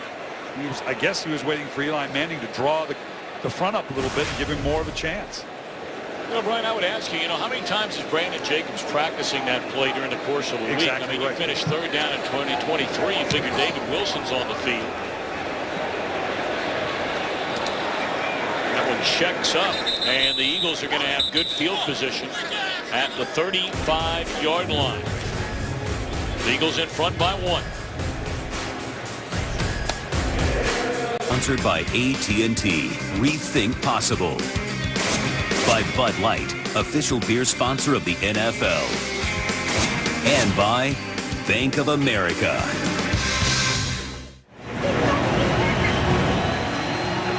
(22-21). Tom Coughlin during the timeout trying to fire up his offense, trailing by a point, nearly an entire quarter to play in the Meadowlands. Nick Foles, perfect on 2 passes to get him down the field just before the half. You may remember he took over from their own 7-yard line. Had a couple of drops on that drive that wound up being a field goal. First 2 drives of the second half, the Eagles had to punt it. And then 8 plays, 57 yards, ending in a field goal his last drive.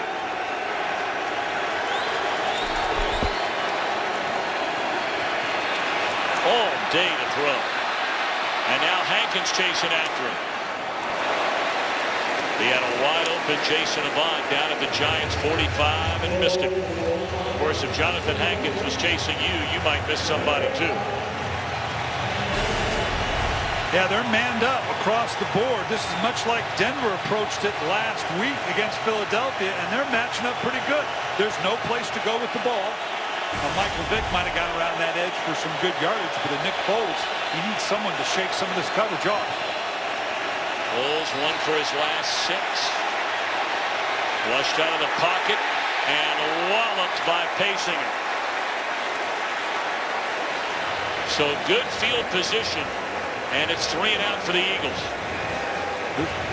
The removing of the outside option to keep by the quarterback, and obviously a Nick Foles getting outside the pocket against this defensive front of the Giants and having limited success with it changes what defensive coordinator Perry Fewell can take chances with this secondary and this defense. And so far they're dialing up pretty good. So now Donnie Jones set to punt. False start. False start, 55. Offense, 5-yard penalty, still 4th down. It's Brandon Graham.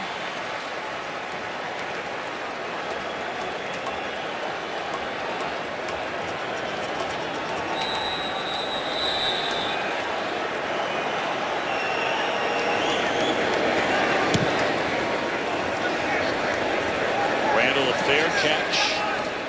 At the 20-yard line, feet got tangled up with his own man down there. 49-yard punt by Jones.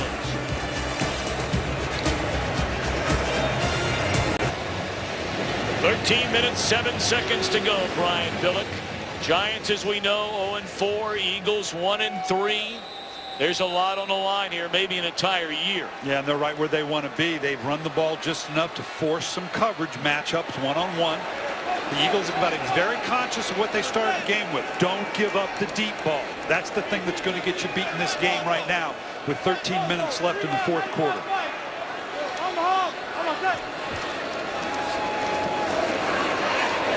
Strong, straight ahead running by Brandon Jacobs. That's a good carry on 1st down. You pick up 5 yards. Well, the key is right. Give yourself some options. You run well on 1st down. Now with 2nd medium, you're going to stretch that defense. Is it a run down? Is it a pass down? This is exactly what, even though they haven't run the ball particularly well, they're well under 100 yards. They've got to maintain that combination, that balance of run and pass.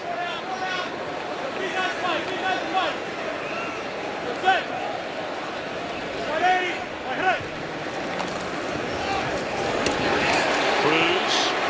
And that is good enough for a first down. And for Eli Manning, that means he has just passed Troy Aikman for 27th on the NFL's all-time passing list.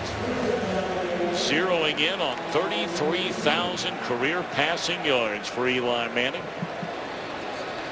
And that's the type of thing we're talking about. They bring a guy down the box to stop the run. They don't want to get beat deep. The corners back up. I'll raise up, get a quick hitch, and get another first down. Of course, Troy Aikman won, what, 3 Super Bowls? Eli Manning has won 2. And once more right up against him. Giants don't have any timeouts remaining. And there's Randall on that simple slant pattern. They scored a touchdown on it early. And now up to midfield, and that's a first down. And I can't believe this isn't something Eli Manning is checking to, or at least has built in on every aspect of it. He's seeing something in the defense that's going to give him a clean alley in these slants or deep slant routes to the outside to Rueben Randall and Hakeem Nicks.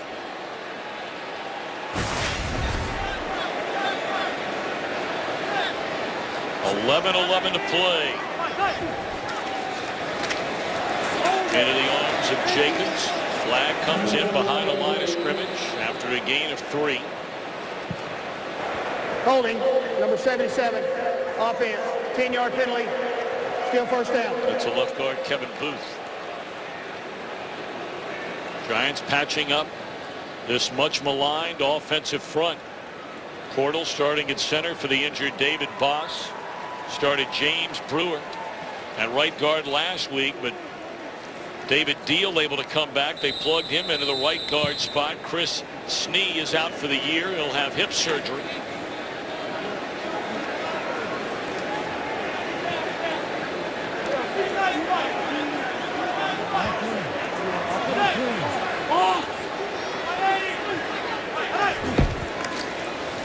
Play fake. Just thrown into the air, and it's intercepted. Michael Kendricks brings it to the 22-yard line. I'm not sure if Manning's arm was hit, but clearly that ball went basically straight up into the air and landing in the arms of Kendricks. It collapses from the outside. You're going to see a late blitz by Boykin, and it just kind of gets shoved back in his face. There's no question the trajectory of that ball. Right here as it comes, he pulls it back down, and just as he goes to throw again, gets a hold of the helmet. That's what he's questioning right there. That should have been a penalty with a hit to the head on the helmet, and that's what Eli Manning was questioning. That's what changed the impetus of the ball. That was Trent Cole, and you saw Manning looking around, looking for the penalty. Well, it doesn't matter whether it's intentional or not. We see that called in the NFL every week. So now the Eagles with a lead in the ball, and Foles looking for Selleck in the end zone. And it is a touchdown. What an unbelievable catch made by Brent Selleck.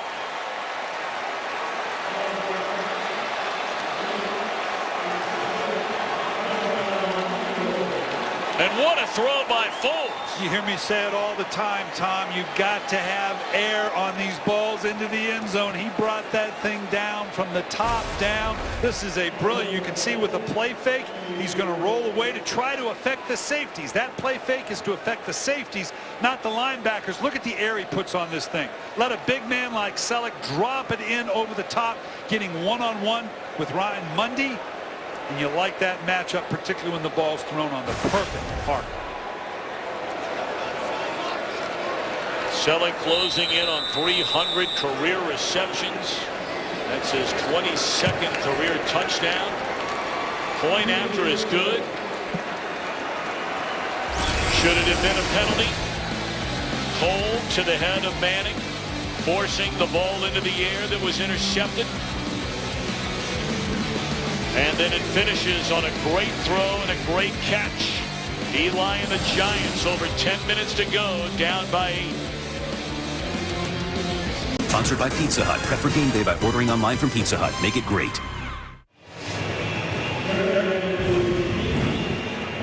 Giants trailing 29-21.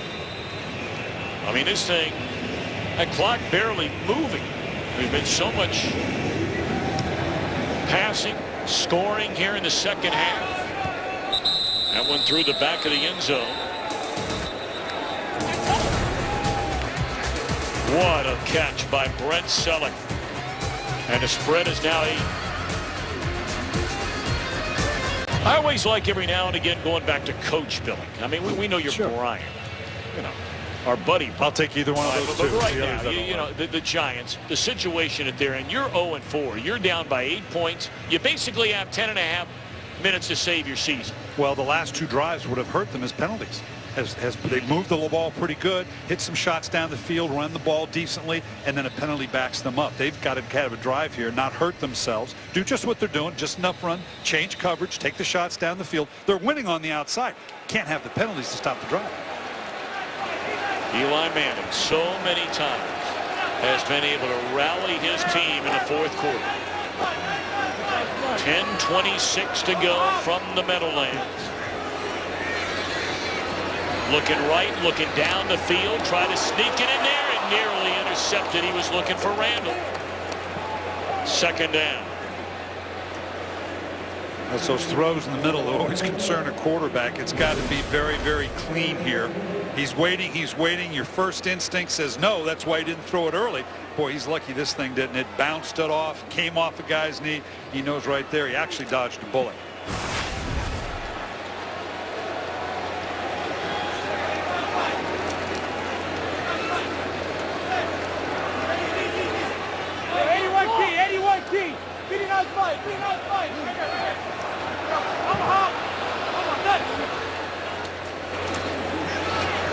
Manning looking for Cruz. Overthrew him. He had a step on Boykin. Let's send it back to Los Angeles before this 3rd and 10 and check in with Joel Klatt. All right, thank you, Tom. A great game in Indianapolis. The Colts all the way back. Donald Brown in a 3-yard touchdown run, first of the season. 2-point conversion would be good luck to Wayne, and the Colts are up 31-28. Tom. I know there was a special team scoring there, but Indianapolis against that really good Seattle defense, that's pretty impressive, even at home. Oh, you're getting all excited about Seattle. Yeah, you ought to be. They barely got that play off again. Manning has to throw it.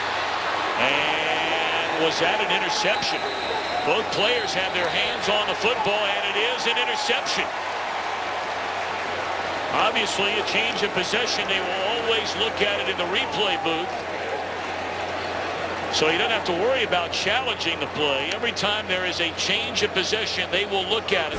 Brandon Boykin came away with the football. If this holds, this is a spectacular interception. If this holds on, look at him stretch out here to maintain control. He pulls it away. And does it hit the ground? Boy, I think he had it. I think he had his arm on it. He just flat wrestles the ball away from Victor Cruz. Cruz has got it right there going down. He pulls it back. It looks like his right arm is underneath it as he slides into the ground. That's not an interception. That's a spectacular takeaway by Brandon Boykin. Eli Manning has now thrown 6 of his 11 interceptions this season in the fourth quarter.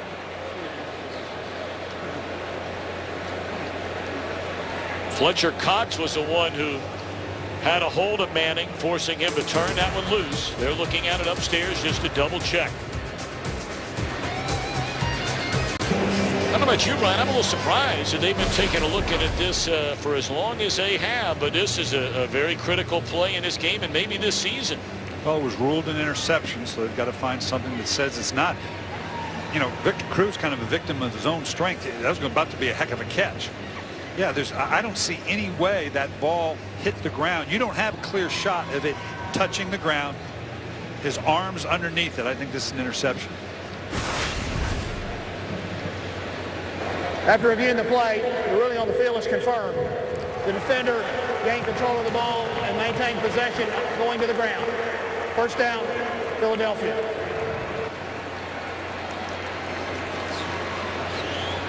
Well, the Giants turnover after turnover after turnover. 3 of them today, 2 on interceptions by Eli Manning so far in this fourth quarter. Most turnovers and the most points off of those turnovers. And now Foles looking to add on to the lead, finds Deshaun Jackson, and he's inside the 15-yard line, down to the 10. Tell you, Foles has really stepped up here in place of Michael Vick. Well, we saw in the first half where these deep corner shots were what was there for Michael Vick, and they remain to be there for Nick Foles. They swap it out on the outside with Riley Cooper, bring Deshaun Jackson to the outside. Nice, safe outside throw to Deshaun Jackson. Vick was not having a good passing day today. He was having a great running day. No gain on the first down run by McCoy. Vick can only hit on 6 out of 14 for 105 yards. Well, explosive plays. This game is all about that. This team, the Philadelphia Eagles, leads the league in gains of 20 yards or more. And they're on a pace, Tom, to 120 plus of those types of plays. I've never seen that. 80, 90 did it for Carolina a couple years ago. Over 100, I've never seen it.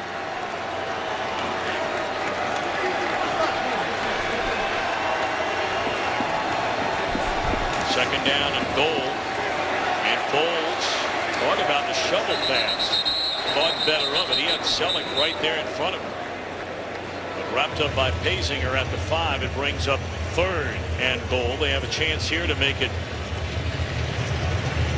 a 2-possession, a 2-score game by at the very minimum getting a field goal. And that's got to be the priority here, that 2-score differential with 8 minutes and 8.5 minutes in the game.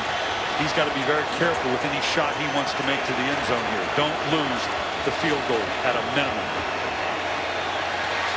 And he delivers right to Deshaun Jackson to beat Amukamara, and that's a touchdown. Brilliant route by Deshaun Jackson. Eli Manning knows it. Puts all the pressure on the world on he and the offense. He did a brilliant job. Watch the way on the outside here. He sets this up. He starts with the slant. I'm going in there. The ball is up before he even makes his move because he knows where it's going to end. Brilliant route. Brilliant throw.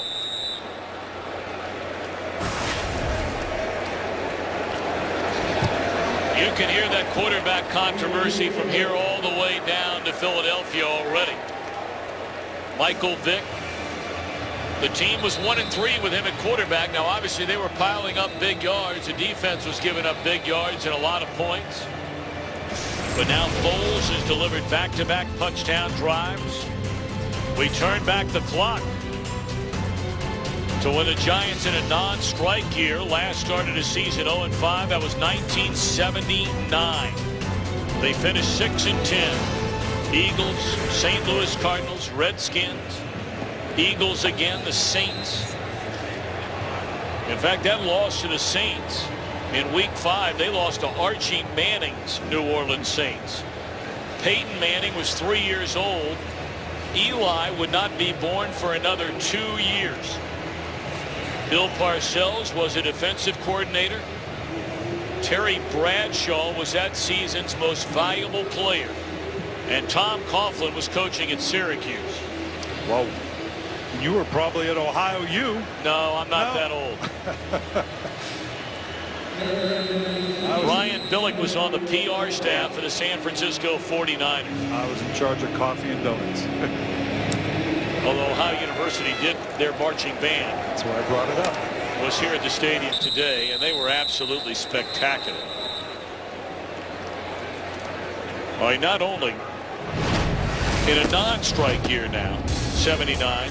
Well, we remember who was president. That did not go well. The top motion picture, Alien.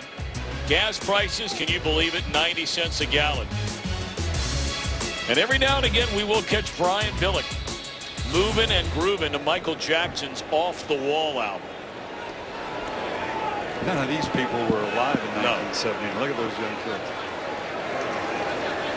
Game's not over yet. There's still 8:24 to play. Manning just kind of let her rip, finding Victor Cruz. And he'll step out of bounds. That's a gain of 14 on first down. And we check in L.A. once more with Joel Klatt. All right, Tom, full disclosure, I was not born in 1979, but Tom Brady was, and this pick ends the game in Cincinnati, 13-6. Brady's streak of consecutive games with a touchdown pass ends at 52. Back to you, Tom. I tell you, that Cincinnati defense is mighty good. The question is, Brian, can they make enough plays on offense to win? Is that Bengals defense now? That's wins this season against New England and Green Bay. But they lost to Cleveland on the road a week ago. Well, but look in the division. We talk about the NFC East, that AFC North now with Cleveland playing better, with Baltimore struggling at times. You're right. This is going to be tooth and nail to the end. And again, I don't know that you're going to see a wild card team come out of the AFC North. You may have to win the division.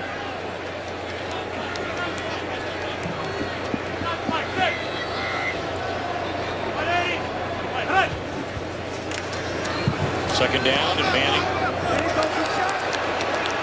off target communication-wise.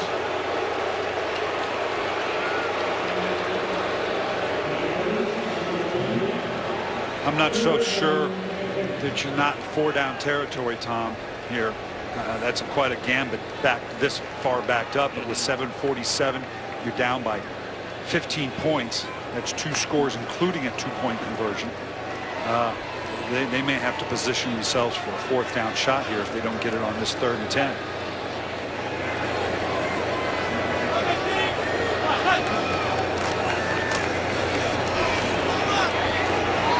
Well, it looks like forward progress is enough for a first down. That's because it is. Just crossing the 44-yard line is Cruz. This game not over yet. And New York is in their no-huddle mode, obviously recognizing this clock is their enemy right now with the 2-score differential.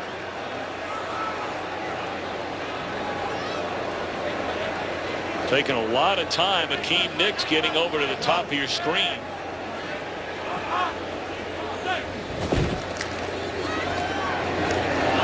Intercepted is Manning for the 3rd time in his 4th quarter. And for the 12th time this season. We say a lot of things contribute to turnovers. That ball just came out here. Bad call, not getting a shot in the head, turns into an interception. Now it's just trying to get rid of it. Brilliant play by Boykin. And on this one, looks like Akeem Nicks pulled up and stopped for whatever reason, opening up the door for Kerry Williams to step in and get the interception.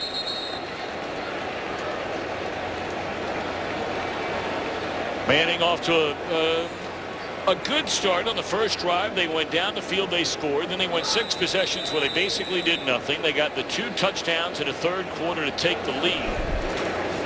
And in un-Eli Manning fashion light, he has turned it over 3 times here in the 4th quarter. And in a lot of different ways. Again, you're feeling a little bit of that pressure of the ground game's only giving you so much. I got to make these plays down the field. A couple of them now under duress. The hit to the head and the helmet. Good pressure that Philadelphia is putting on him, but not an enviable position to be in as a quarterback when you know the only way you can get back in this game is on your arm.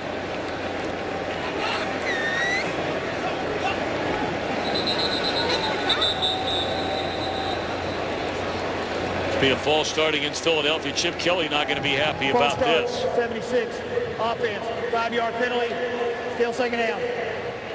It's not like the crowd had anything to do with that one, because this crowd's filing out of the stadium right now. They're trying to get on the beltway and get home early. Well, Chip Kelly now all of a sudden, you know, he shifted gears to the other side and all this. And we brought up earlier, I think a lot of people are figuring, and I think you know, you get way too far ahead of yourself to say the Cowboys today are going to lose at home to the Denver Broncos as if that's a given. Dallas, pretty good team. But should that happen, with Philadelphia's win today, and with a 15-point lead and under 6 minutes to go, that's a pretty safe bet. The Eagles conceivably, by the time they put their heads on the pillow tonight, could be in a 1st-place tie atop this NFC East with the Dallas Cowboys. Could be. And they recognize what's out in front of them. Coaches and players lie all the time saying we're just focused on this game. Well, yeah, they are, but they also recognize what's coming up is a very winnable 4 games, including this game, 5 games in total, that they came through a tough stint. The record on the first 4 games of the teams they played was 11-5. The record of the teams coming up, including this, is 2-14. That's a much more pliable schedule. Momentum is huge in this league, and they have a chance to get that momentum. Third down pass completed to Selleck. You notice there before that third down, and this is something that Chip Kelly took a lot of heat over in that game against San Diego. They continued in their hurry-up mode. They took it down the field. They got a field goal, but they only burned a minute and a half off the clock. It gave Phillip Rivers and the Chargers a minute 50 to play with and all their timeouts. They go down the field, kick a game-winning field goal. That last time he had his entire team standing on the play, letting that play clock go all the way down to 2. Yeah, you can control the clock even in a no huddle to a certain degree. But that is a factor in those 2 games you alluded to, San Diego and Kansas City. The time of possession was big. It was a factor. This is where you'd like to be able to finish out a game in the classic 4-minute mentality that we're talking about, to come out of what is your base. Got a penalty on the penalty, or penalty on the play, but you got to come out of that base and be able to finish a game in a 4-minute mentality where you got to run the clock down. This could be a huge penalty. It's all but a game-ending penalty if this is against the Giants. Because it would be, I believe, depending, of course, what kind of penalty, it could be a first down. If it's against the Eagles, Tom Coughlin will make them re-punt it.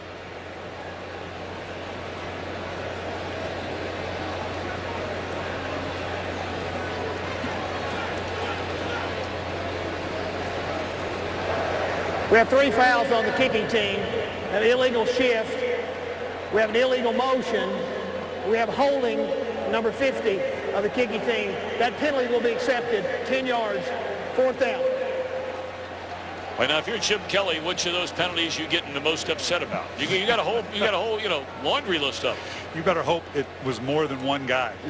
You don't want to be the one guy. Please, God, let somebody else have done something as well. Well, Casey Matthews was the one they ultimately got. So now they'll back him up 10 yards and punt it again.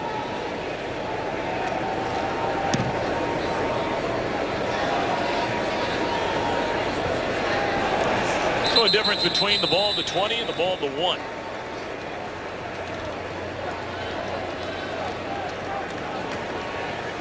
So we take a look at the upcoming schedule for the Philadelphia Eagles. On the road at winless Tampa Bay next week. That's with a quarterback making his 2nd career start. They've got the Cowboys and the Giants back-to-back at home. Go out west to the Raiders. Green Bay, you see they're 2-2. That's based on their big win today. They just routed the Lions. Yeah, that's a workable schedule. It's one game at a time. All they're going to want to talk about is Tampa Bay. I get that. But this was a confident group I met with on Friday, and I think part of that confidence was born from the fact that they see what's in front of them. They feel very good about where they're at, and they're a healthy team right now, notwithstanding the hamstring of Michael Vick. Well, let's take some shots now, guys. I understand running the ball to set some things up, but you don't have time for that.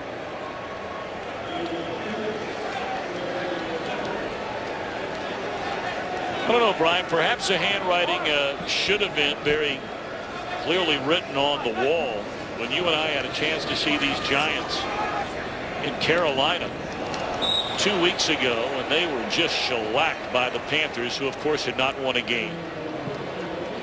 I guess we're so used to seeing Tom Coughlin, New York Giants teams find a way to get it together and to be there when it matters the final 3, 4, 5 weeks of a season, and they're in 3 minutes away and 40 seconds from being 0-5. And uncharacteristic of that, what have we seen today? Lack of a running game, penalties at key times to kill offensive drives, and not a lot of pressure by the down 4 of the defense of the New York Giants.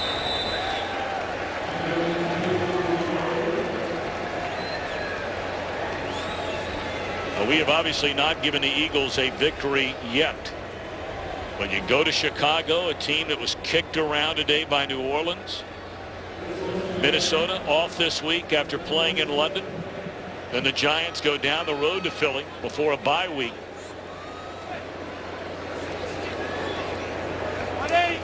I'm sure they originally thought that bye week was a great spot. They'd probably prefer it a little earlier now to see if they can get a little healthier.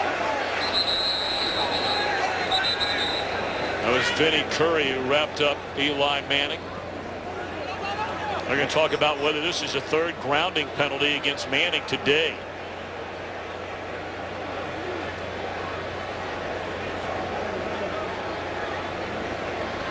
Yep.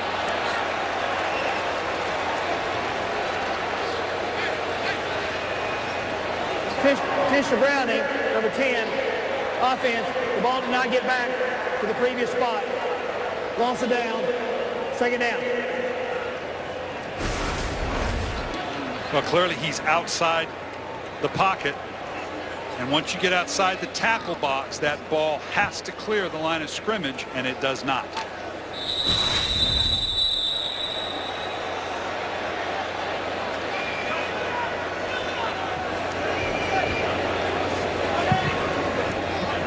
.329 to go. Second down, and Manning just going to throw it in a double coverage looking for Jernigan. And it's batted away. Well, in case you didn't hear me the first time, Tom, Fox tonight, the scariest night of the year, unless you're a Giants fan, that would be tonight, comes early to animation domination with all new Halloween episodes, including The Simpsons Treehouse of Horror. All new tonight, starring at 7, 6 Central on Fox. Eli Manning has not lost 5 consecutive games since he started his career 0-6 as a Giants starting quarterback in November of 2004. And ironically enough, it came against a Michael Vick team back in those days, the Atlanta Falcons.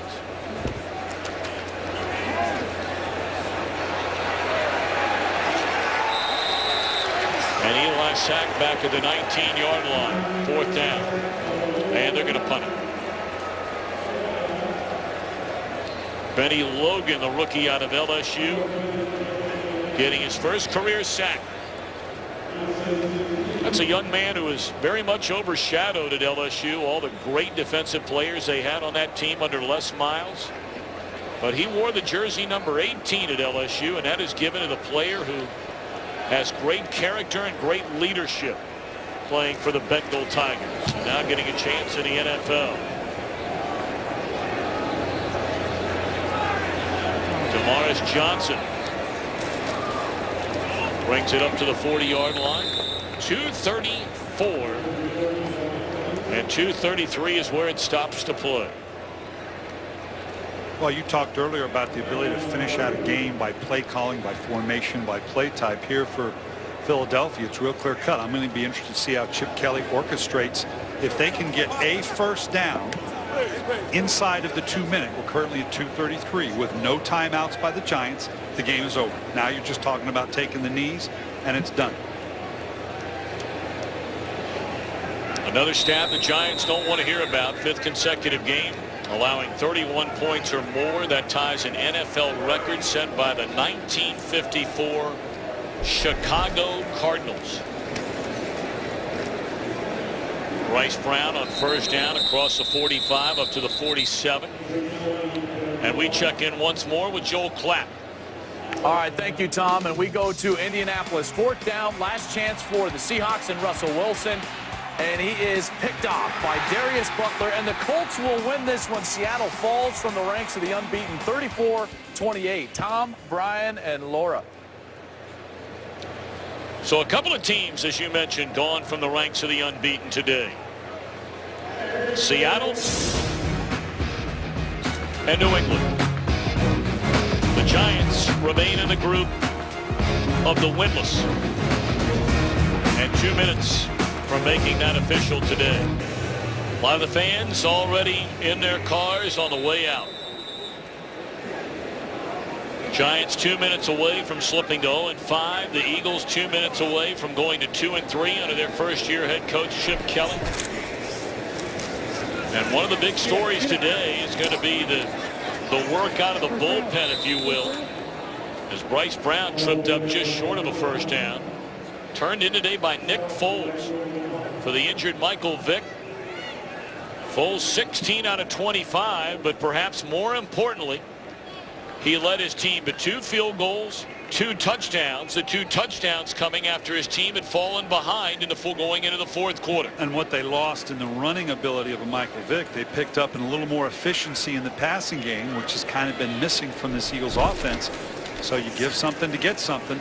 If indeed Nick Foles has to be the guy next week against Tampa Bay.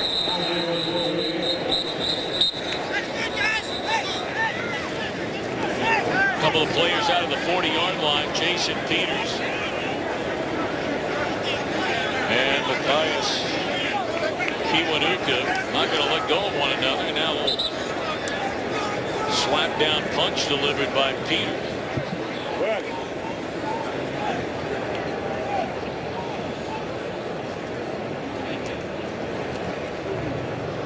Personal foul, raising in the face mask, number 51, defense. 15 yards from the end of the play. First down.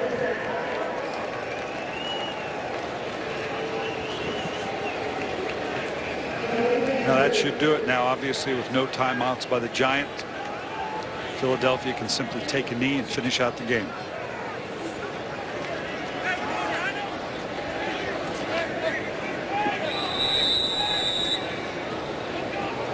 So Peters thrown out of the game, or leaves the game, as Kelly's just going to get him out of there to keep anybody from perhaps getting into something that might have him thrown out of the game.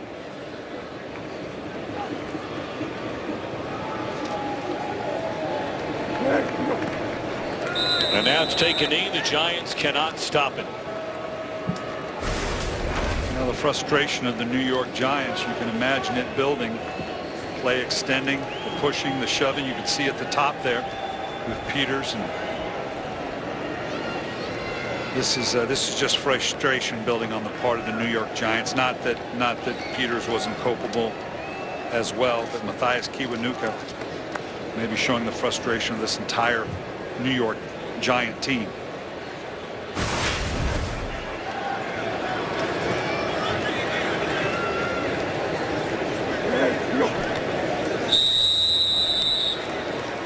I think there are a lot of people that are absolutely stunned, Brian Billick, including you and me. Not that the Eagles won this game today. Make no mistake about it. Their offense has been that good, and today they had a great performance turned in by Nick Foles. But the fact that the New York Giants are 0-5 for the first time in a non-strike year since 1979.